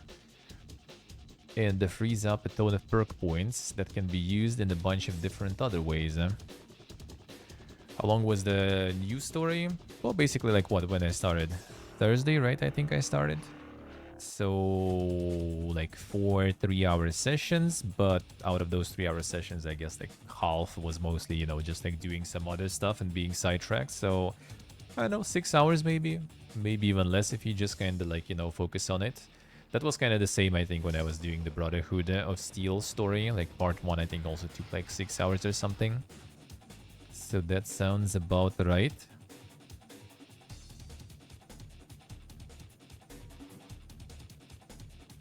Playstyle that doesn't need power armor. Dude, like, people already don't use power armor pretty much. That's the thing. Like it's not like you need to like motivate people to not use power armor. It's kind of other way around. You need to add people motivation to use it. Or like, you know, kind of... Well, I mean, people do use it, but like the full HP build is useless. Like without unyielding, you basically kind of just like cuck yourself a lot. Because unyielding gives you a shitload of int. And int increases your XP gain. And while you don't really need level ups past some point whatsoever, but it still speeds up you getting the perk points for the epic perks. And most importantly nowadays, it gives you the progress on the battle pass. So the more progress on battle pass you will do with that XP that you got from unyielding, the faster you will be done with it, right? If you kind of just want to be done with it and leave. Or the faster you're gonna get past level 100, where you can update your progress with only weeklies and dailies, and that will allow you to get to like potentially to 150, where you can convert all those like tickets into like premium currency, you know, all that stuff. So int is like just very good, and you get it with unyielding, and power armor is not unyielding, so you're already losing that. Then you also lose like AP because less agility, you lose crit because less luck, you lose precision in VODs because less perception, right? You lose strength for melee, like you just lose too much with unyielding, dude. It's like unyielding is like way too good. And the only reason I want to go for some power armor is basically because like in daily ops, some of the mutations on the enemies are just like way too brutal with the unyielding build because like you just too squishy and like stealth is useless, so you're just gonna get found very fast and destroyed.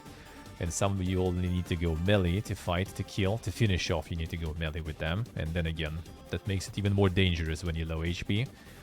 So for that, I kind of want to make some power armor, and just kind of for variety and diversity. Not to mention that with like heavy weapons, you kind of want to go power armor. Everything dies in 3 hits no matter build? Nah, not really. I mean, it depends, of course, but nah, not really. Not really.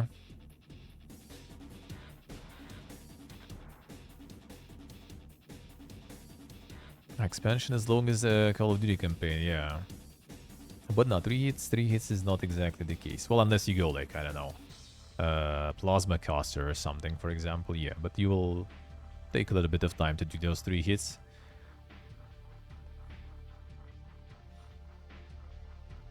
It's 4 hits. I mean, it kind of like, there was all obviously crits and stuff, right? It depends on the build. But like with the, like without Blooded, you just like lose a lot of damage. I hope they will like that's the main thing they need to work. Like they need to do something else with the Bloodied stuff. I think in the new area dies right away. Well, most of the stuff kinda, yeah. Like the little ghouls, they die like in 2-3 hits, yeah. That they kinda do. If you land headshots in the VODs with some crits, you know, thrown in, then yeah. But first of all, there is like a lot of them. So like if you have like Fixer, for example, with 20 ammo, sometimes that becomes already not enough. Especially with like some unregistering hits and everything. Sometimes you can get overwhelmed. Even though, to be honest, like in the expansion area, I was kind of fine. Most of the time. Like the only times I died was on boss fight, basically. Boss is super tanky. 700 rounds to kill a mole rat, yep. Pretty much, pretty much.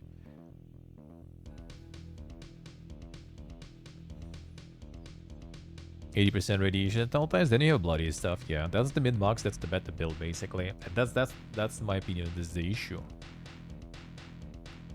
Like, I assume ghouls, then, like, the radiation meter will be different, which would make sense, right? Like, you don't need to have this, like, red bar on your HP when you irradiate, because you're ghoul, you're always irradiated. So I hope they will kind of do something to make, like, compensate for the lack of unyielding and lack of bloodied. I hope. And I hope it will be something interesting. And in general, they need to like start increasing, you know, like some other affixes.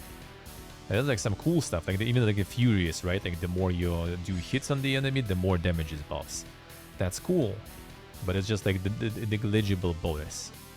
Like if it will be better bonus, that will be kind of nice. That will be like they in general need more, like they have tools, they just need to focus on like making that build variety.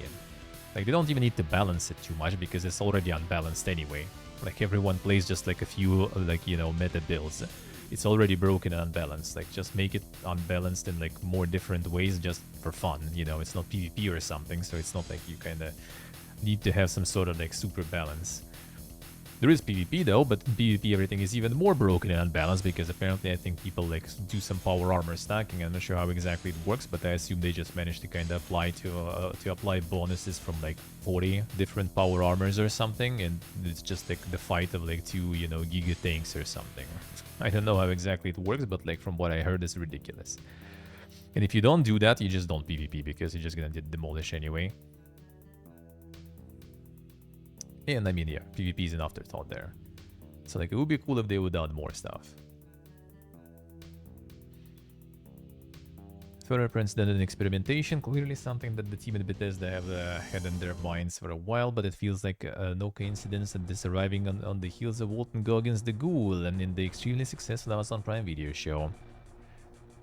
I mean, I wonder though if they planned for it, because to be honest, like the whole expansion is like around ghouls and stuff, right? So I kind of wonder, like, pretty sure the expansion already was in the works for a while, but I mean, the show also was in the planning for a while, so I kind of do hope they did a little bit of collaboration like that, because like for the show release they didn't do shit. That was such a wasted opportunity. Is insane. Like I was actually like, the fuck, man.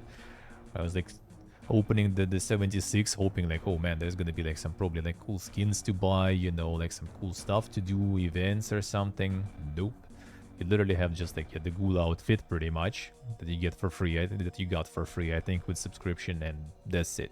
Like nothing else.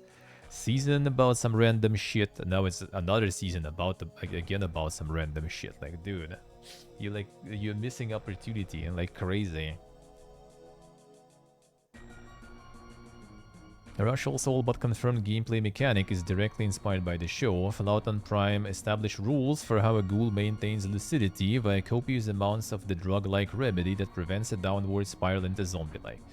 That I think they're gonna be exploring more in the expansion. I'm kind of curious how they're gonna turn it all, because that wasn't the thing before. Like, you just go feral, sorta, in some time, you know, or you don't. That's it. Like, it wasn't established really.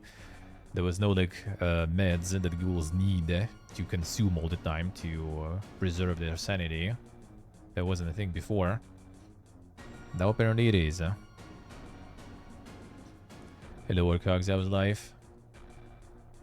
Team consists of 4 people. Could be, yeah. Could be.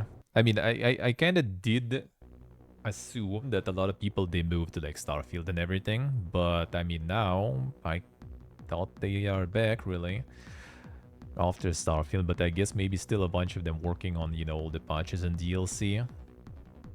And they still kind of just run the skeleton crew. I mean, they did roll out this update, though, so that's something. That's already something.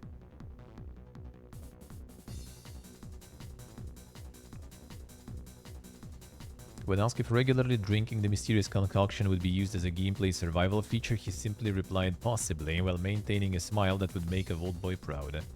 So we're gonna need to chug some medicine too. I mean, I wonder how that would work. Maybe they will allow you to go feral also. Just like some Giga Melee build and go in feral or something. But then, like, you're supposed to be attacking other players too. And like engaging like PvP mode on, that would be kind of way to think, I guess. I mean, a lot of things they could do. I'm still like not sure though about this feral stuff though, like how they gonna all twist it. But I think we're gonna see the explanation basically in 76. The thing is like, which is like the most ridiculous on the first glance, but if you think about it, I guess that kind of makes sense. In the context of Fallout 76, that like you're gonna become a ghoul, right? Which I guess we can kind of, you know, expect somehow. Even though, again, like if you could just like, I will become a ghoul, then I don't know. I feel like some things in the Fallout lore maybe would be a bit different. Like maybe like. Mr. House didn't even need then to just sit in his, you know, freezer there. He could just become a ghoul and basically have, you know, endless lifespan and everything. For example, maybe like freeze himself just in case on top of that, on top of becoming a ghoul or something. But then what's another thing is that I assume, most likely, we're gonna have a way to unghoul ourselves also, because I don't think it's gonna be like some permanent change for your character. So basically people will be like, you know, switching. Oh, I want to be a ghoul today, or I don't want to be a ghoul today, just gonna like do some quest or like chug some stuff and become not a ghoul anymore. That would be ridiculous. I mean, probably gonna be not that easy, but it's still gonna be ridiculous because like it's not in the lore whatsoever, like that never was explored. Which would be kind of also fine if it, you know, if it'll be like something in the future of the universe, right? They developed this medicine to, you know, to turn human again. And then like previous games, at least like, well, they didn't know about it exists, right? But 76 is prequel to everything. So like if they already have, they will develop the medicine for the ghouls, then like all the next games just kind of like, that's weird. Even though I guess you also can say, argue that, you know, like it's different regions. So in other regions, they just didn't know about the medicine. Even though right now already in 76, you have expeditions to, what was the name? the pit, right? So you kind of already have connection to the regions of like Fallout 3, for example. So like they probably would kind of share the info, you know, that we kind of cure ghouls now. So yeah, that will be a weird one though, lore-wise. But again, if we think about it, you also kind of like have a whole bunch of mutations. You jump like on the buildings and everything, right? The shit on the gravitation, do some other weird stuff. So I guess that's gonna be something you just need to kind of like write down as like the game stuff, you know, the Fallout 76 ducks. It could be interesting though. We'll see how they will make it. I'm down. I probably will need to level another character for that though, because like it depends how annoying is this ghoulification and deghoulification. Otherwise, probably need a new character for that, just to run like ghoul build permanently and leave my current character as is. Which I also kind of don't want to, because that's a lot of, like, not even a lot of grind, it's just a lot of all those, like, reputation, all those things, which is kind of like, I already did. Not looking forward to doing it again. It's not that bad, but still, like, not sure. The Double Exposure's Best Edition gets you access 2 weeks before launch. Damn, New Life is Strange with the 2 weeks early access. When are we gonna like get the situation is like, you know, alright, you pay like 10 on top, you get like week early. You pay like 100 on top, you get like month early.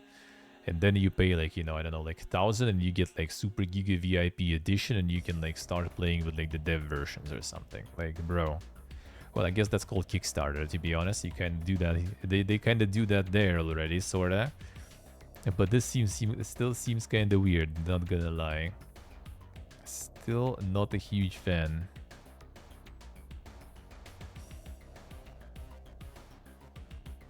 Full base game Spooky and Decades outfit packs. Ultimate Edition full base game Final Fantasy VII skins. Okay. Paw Prince fan favorite. Exclusive cat content. Bro. 2 weeks early access to the first and second chapters of the game. Oof. Oh, it's different chapters also. It's gonna be, and you get early access to all of them. Man, come on.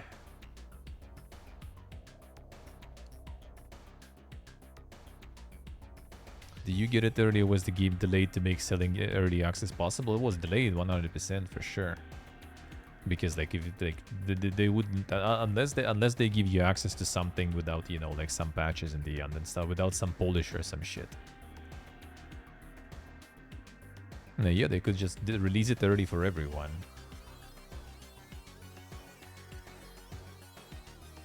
Yes, yeah. I hate this shit. I really do. Like as a streamer, I hated a little like extra, because like then you kind of want to play it, you know, when it's out, right? Because like after that, you know, it's already like you might like you might, if you are not playing on this early access release, you might as well just like wait already for it for sales and everything. Not as streamers is even like more enticing to just not even play it then. Because like everyone already like get excited, everyone already starts playing, and you just kind of like, oh yeah, I just wait for 2 more weeks, you know, when all excitement already died and everything, and then I will be just like, you know what, like I can just wait for sale at this point already. See, Steve, I see.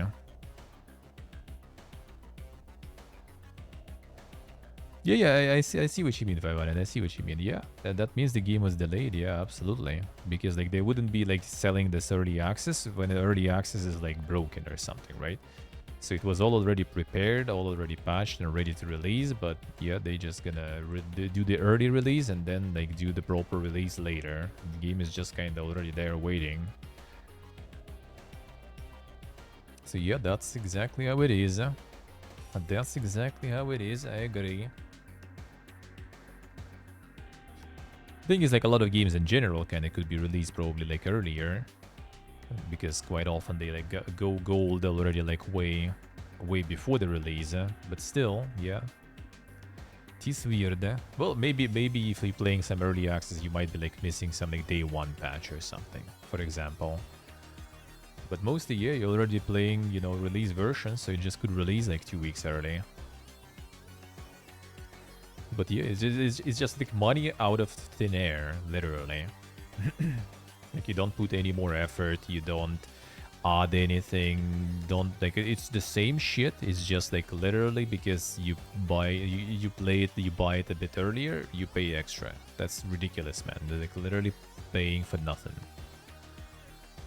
Easiest way to fucking cash grab. Huh? Yeah, free money right there. Like no effort, nothing added. No additional value or something except for being able to play earlier. It's ridiculous. I hate this shit. Yeah, there was like I remember there was like a lot of like waves of that. There was this like Warhammer Fantasy Battles ARPG. I forgot the name of that one. Like I remember that one was one of the few in that era that was also with early access and stuff. After that, like that game failed, some other games failed. After that, it was kind of like more calm with those, kinda. I feel like at least for like a year or two maybe. And now it's just kind of like every single fucking game has that. I hate this, man. Like it's just basically also the way for them to increase the game price even more. Now, yeah, sure, our edition is still like $70, just like every other game. But if you want to play it when like a lot of other people will be playing it earlier, you need to pay, you know, like extra 10, 20 and make it already like higher than established price sorta. But I mean, no, there's edition for $70. No, it's not expensive. You just need to wait, you know.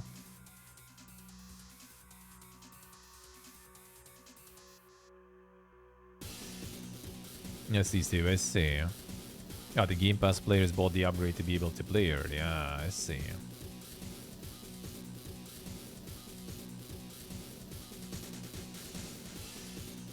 His own consumer? I mean, true, I agree, yeah. Like, if people bring you, you know, like, the free money, but, like, I don't know. I don't know, man. Still weird, still really weird.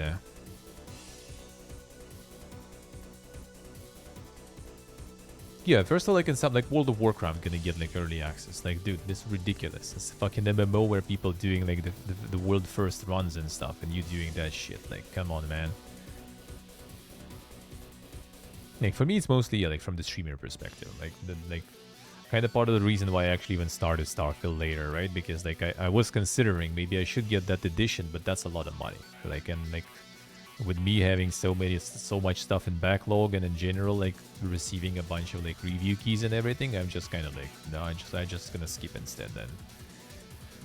Like I have plenty of stuff to play, so I was supposed to play with the Game Pass version, right? And Game Pass version wasn't playing early, so well, yeah, I just like started like a month late or something and whatever. And it probably is gonna be the case with like with most of the releases. Like if they provide the key with early access, sure, no problems. If it's not, then I will just probably wait until it's like until I get the key or until it's like on sale or something, and very probably deep sale and stuff, because like I just yeah have so much stuff to play that I'm trying not to spend on games because like my budget's already kind of tight, and like yeah, I'd rather not buy stuff when it's possible. When you have already like huge amount of like things to play and to review, I just stick to that instead.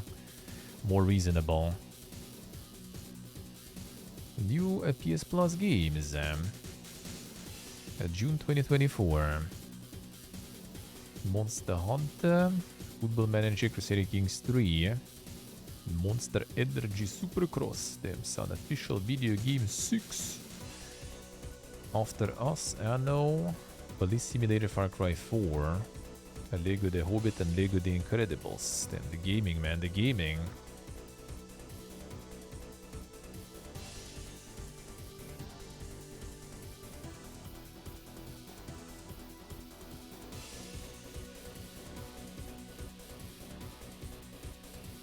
Our reviews based on the super duper edition the streamer reviewer got for free. Normal player will have a very different experience. Wait, why? Why is that experience different with the early release? Take-Two officially owns Gearbox Entertainment. So now the acquisition confirmed.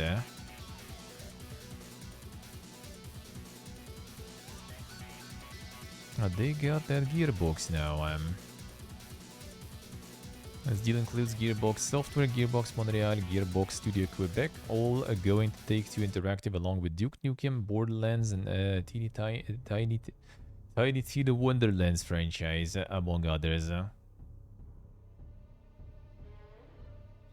Embracer retains the former Gearbox Publishing San Francisco, which is now Arc Games. The Corpus exchanges, man. City Skylines 2 rent was too high, so they removed landlords. Damn, son. What a twist.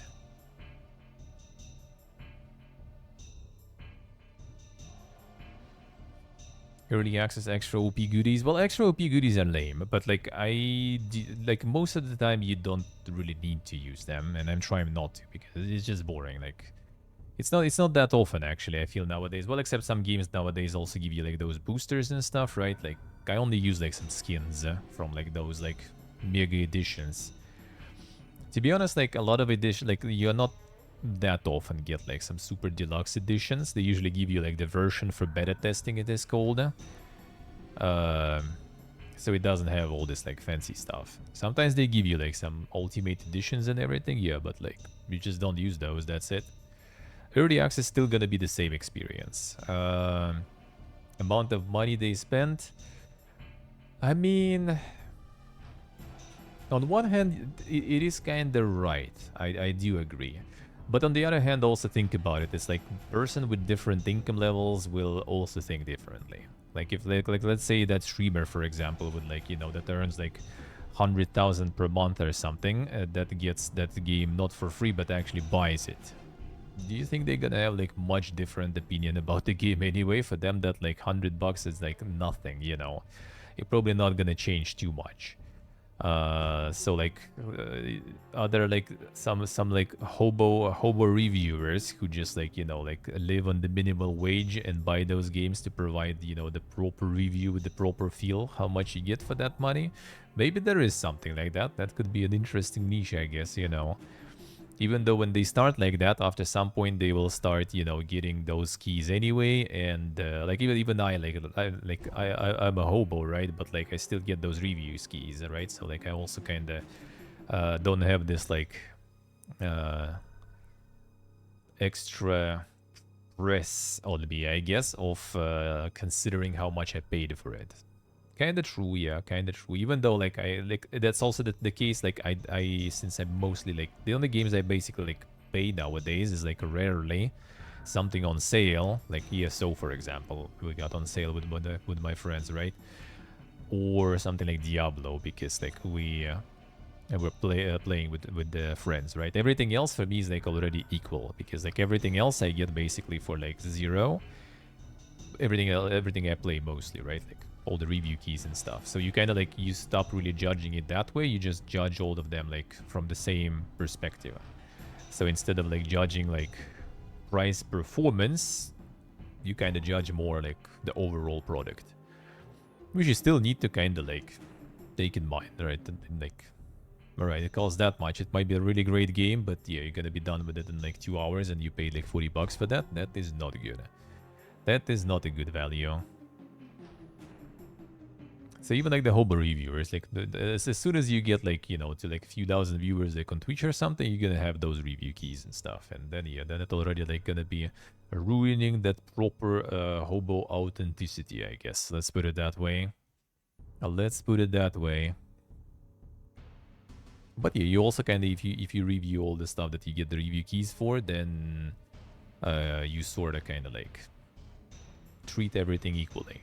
Like you don't take money in account that much, even though that's some like valid stuff. Like if it's actual review and you want to kind of like provide your opinion, then you also check the price, you know, because again, there's another nuance, right? There is also streamers, reviewers from different regions, right? So like if it's like, let's say like a Russian guy, or like the guy from Kazakhstan or something, that has like regional prices that are super low, and they play the game and they were like fine with it, and you just kind of like, because they paid also probably like 2-3 times less than you did in Europe, let's say. So like there's a lot of nuances about it. The best review then is like, like some of your friends that the taste of them and they also pay the same amount of money and everything. That will be the best review. That's the only way to keep, the experiment clear in the clean conditions.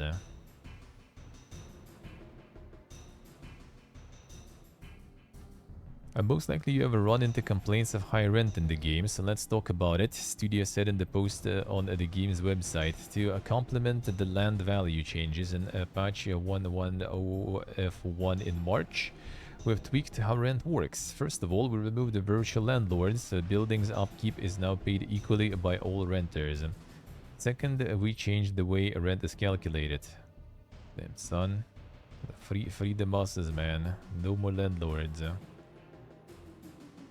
When their income is too low to be able to pay rent, will they complain about high rent and look for cheaper housing or move out of the city? In addition to the rent changes, tenants of buildings will have to pay for its upkeep that impacts the overall level of the building. Pay the full fee and building condition increases. Don't pay and it deteriorates until the building simply collapses.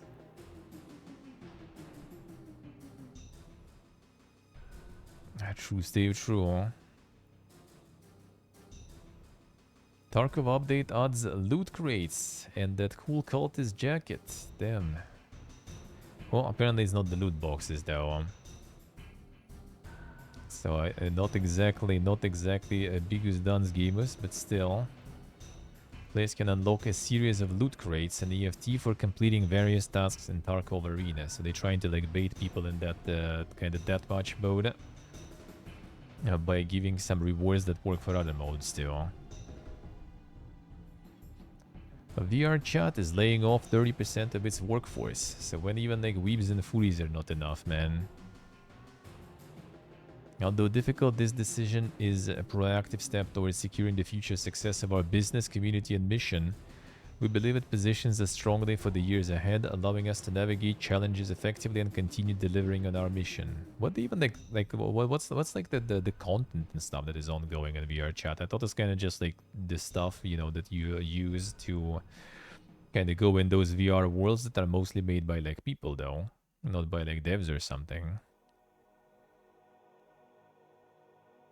According to an email from CEO Graham Gaylor to employees, including overhiring and not bringing in a management team, he also admitted that he did not set everyone up for success. So incredible growth in 21-22 and anticipation for continued growth scaled our individual contributor IC team significantly. Reality was different. Not only did we not maintain 2021 levels of growth, we shrank year over year. A scaled team with a smaller user base led to an oversized organization and burn rate relative to revenue and product scale.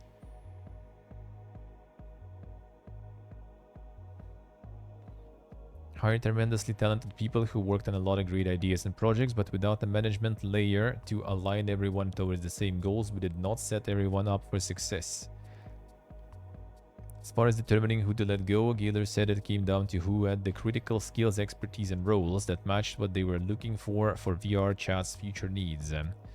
These decisions are not a reflection of the quality of the team members who are leaving, but rather one of changing business in the market. 12 weeks of severance pay, 6 months of healthcare coverage, stock option vesting, and more. Let's see.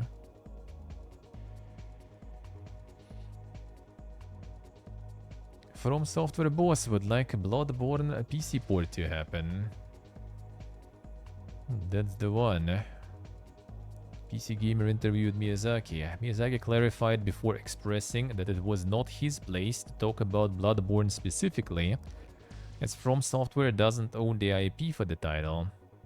It rests in the hands of Sony Interactive Entertainment, the game's publisher. Any decision regarding PC port would ultimately be up to Sony.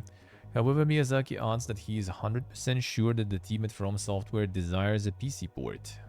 There it is. And wants more players to be able to enjoy it. There it is.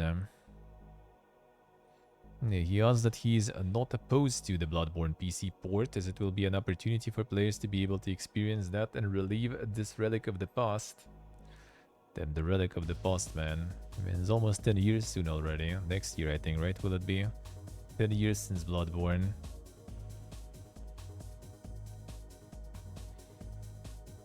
Starfield gets review bombed as Bethesda upsets more gamers. What a twist. They things still haven't improved for Starfield. Players are getting tired of waiting for a release date for the game's first major expansion. It has withered to nothing on streaming and content creation platforms. Man, this indicator I fucking hate, man. For single player games especially. Like, dude, relax. Not every single game should have like players and streamers like playing it for like months after fucking release. It's literally half a year almost even. Well, not even almost, it is. Tools are out, yeah. Hey, Sacred, hello.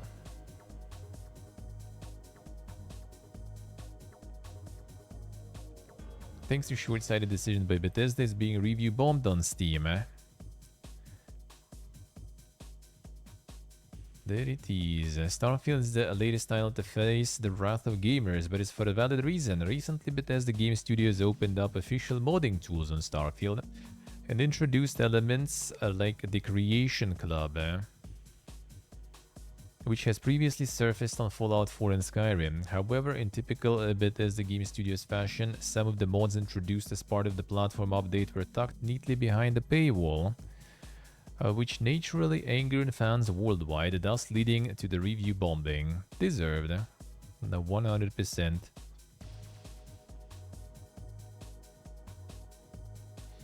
Review bombing can also lead, lots of positive reviews, yeah.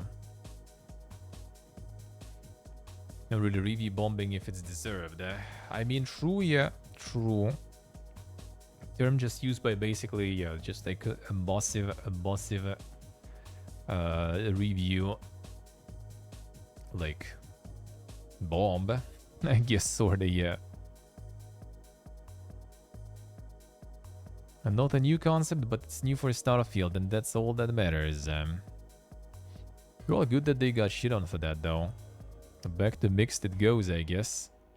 Back to mixed it goes, I guess, again. A yearly attempt to normalize paid mods. You know what's the scary part? They will eventually. They will fucking push through it. They will.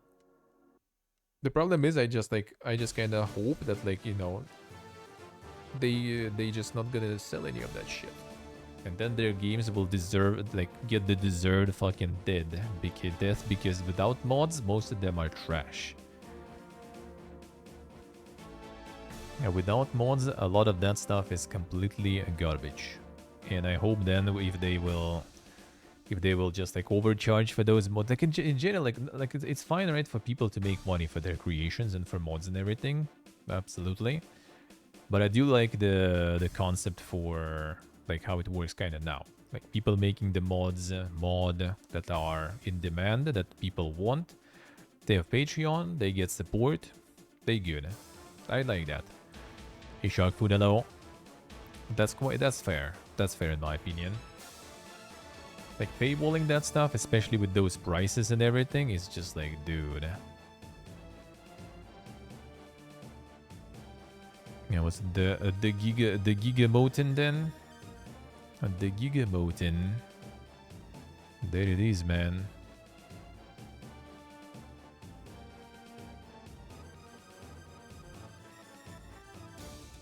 Thank you, Sharfood. Thank you. That's the biddies one, right? Doesn't have any notification or something for it, I think. Oh, in the dashboard, I guess. All right, I see it. I see it. The on-screen one. Geek also dropped one today on screen. Yeah, there's no notifications for those except actually seeing them. There they are. Thank you, Geek also. Yesterday and today did some. The Giga Sausig, yeah. But yeah, if it's just like some like super little, you know, like mods and everything being like paywalled and all that, sure, creators get something. I agree. But like I still feel like a lot of like the pricing for those is like ridiculous. And the problem is like it's in Bethesda's interest to actually like develop that like ecosystem that exists right now with modders doing their job. And this way they just like alienating the player audience from those modders pretty much. Because they just want to put, you know, the money, they put their hand in the pocket of the modders and the players.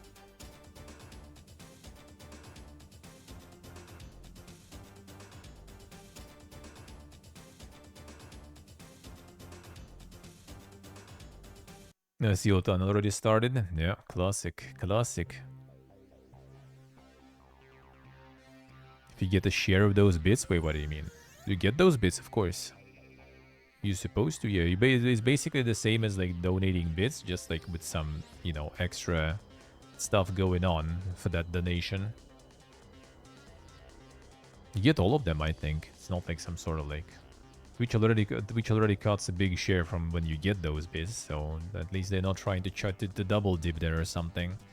It's just regular bits kind of donation, just with like some side effects, I guess.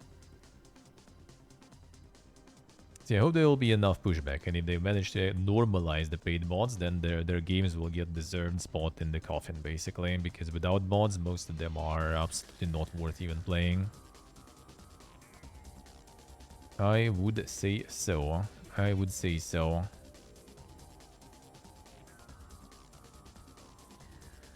A Warcraft franchise GM John Haidt leaving Blizzard.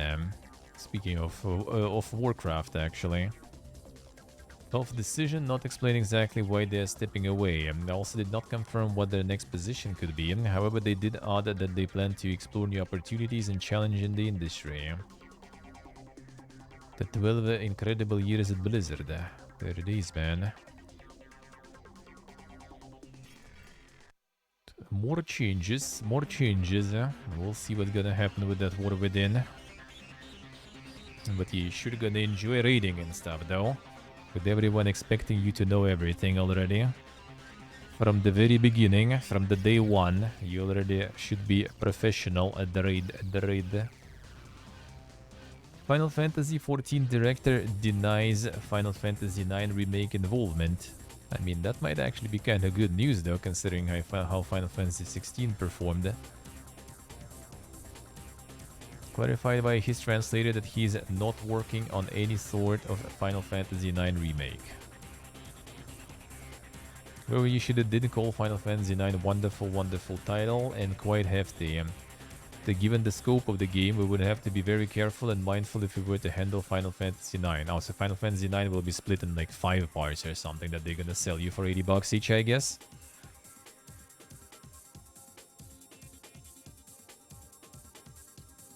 A 9 bigger than 7. I mean, seems like it, I guess.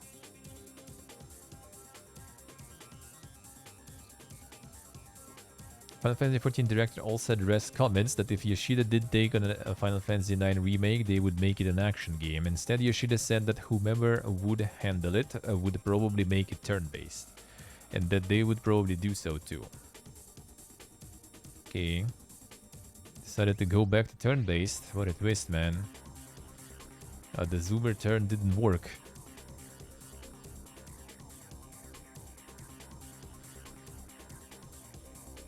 Files for a cancelled Cyberpunk Moon DLC appear online. How will TikTok handle this? I mean, you can do turn-based kind of like Poogie Woogie too, you know. I think some games kind of do. Just need to add some like executions or something, or like some giga abilities. I think a lot of like Japanese turn-based stuff like does really good because like they just like really good on the looks. That was at some point even like some MMOs I played back then were kind of like I got into some of them just from like looking how like some abilities and stuff work because it's so like flashy and cool and you just like, oh man, that looks so nice, I gotta try it, and then it's just a complete fucking dog shit of a game outside of that.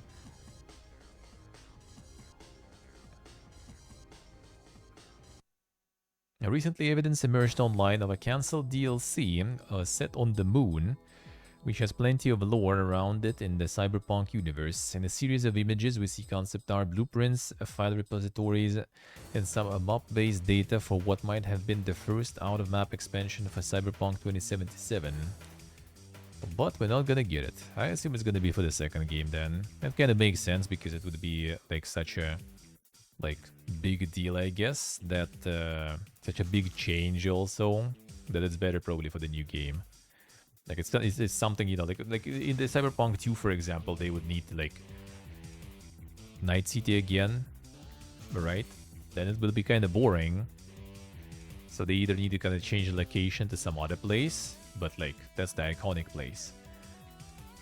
And maybe by adding it, by adding the moon as kind of like secondary location, I guess, or something, that would be already kind of, well, that's good enough. Like we have Night City and everyone, oh man, again, and like, but we can also go to moon. Now that's bold, that changes things. The Day City next, yeah.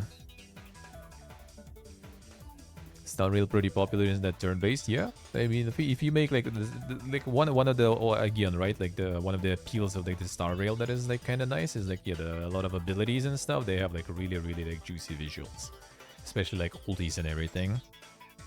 So yeah, that can make things like that was also like some of the, maybe not the main thing that kind of bought me, but like a lot of like pretty big amount of decision making was assisted by the fact that I saw that some of those ultis and everything that were really dank. Okay, you just kind of like go for the Pog effect, good enough, and it should be there. All right, 1 second. Let me see. Just gonna switch to this one, and let's see. 1 moment. What did you guys all suppose there? Yeah, let's get into the demos. 1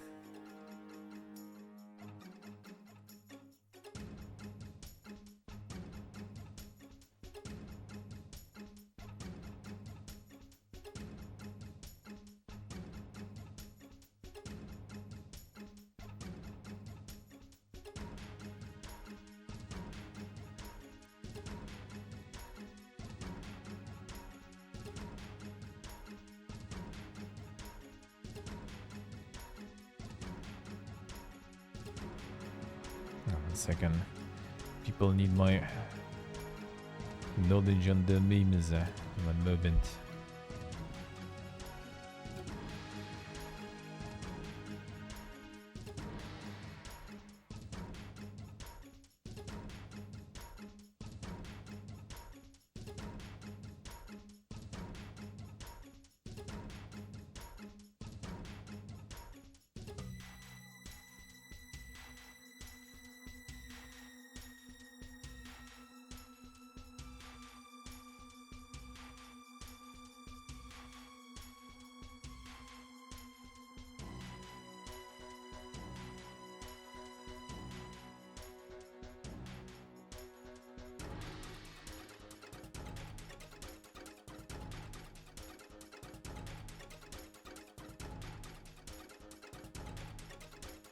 Alright.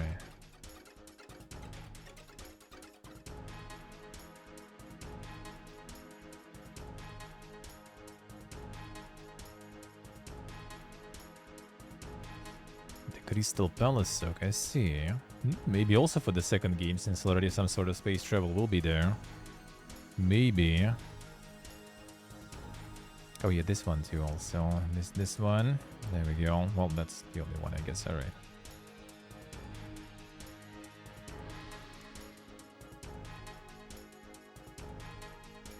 Wizard with a Gun developer Galvanic Games is closing. Sales are not strong enough to sustain our studio. Wizard with a Gun launched just 8 months ago. Well, unlucky. Despite the promising start of Wizard with a Gun, sales are not strong enough to sustain our studio. Last year had been particularly tough for games. We had numerous encouraging conversations at DICE and GDC. A process of signing new projects, even in a good year, takes longer than the runway we had left.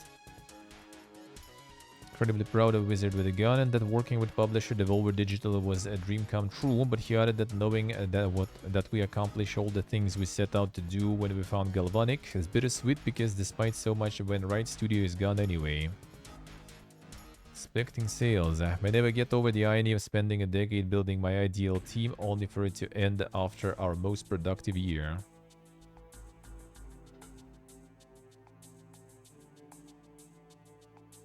Just a recap there. Binder game. There was a lot of people like not really super happy with it though, actually. But like it wasn't exactly what they expected it to be, you know, that kind of stuff.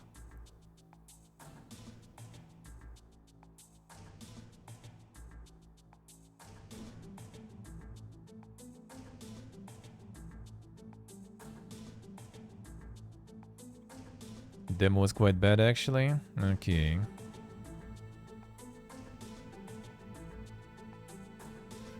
Expecting things is a rookie mistake. Yeah, I mean, that is not completely false, to be honest. Same with streaming and stuff, right? Like, if you go into the stuff with expectations, that usually kind of doesn't go that well.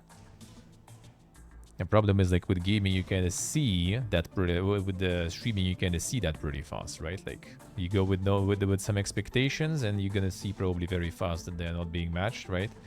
Or you go with no expectations, and you see that there is no expectations and nothing. You can just like, all right, I'm out, peace. Like after a year or so, or whenever, you know, like you think it's enough. But with development, you kind of like go in for a few years potentially of like investing your time and effort and money into developing something, and then, you know, just like one day, one click of like the release, the publish button, and you know, no expectations not matched. Or even if you had no expectations, just didn't get shit, and it's all over. That's the scary part. Like when you commit for that long,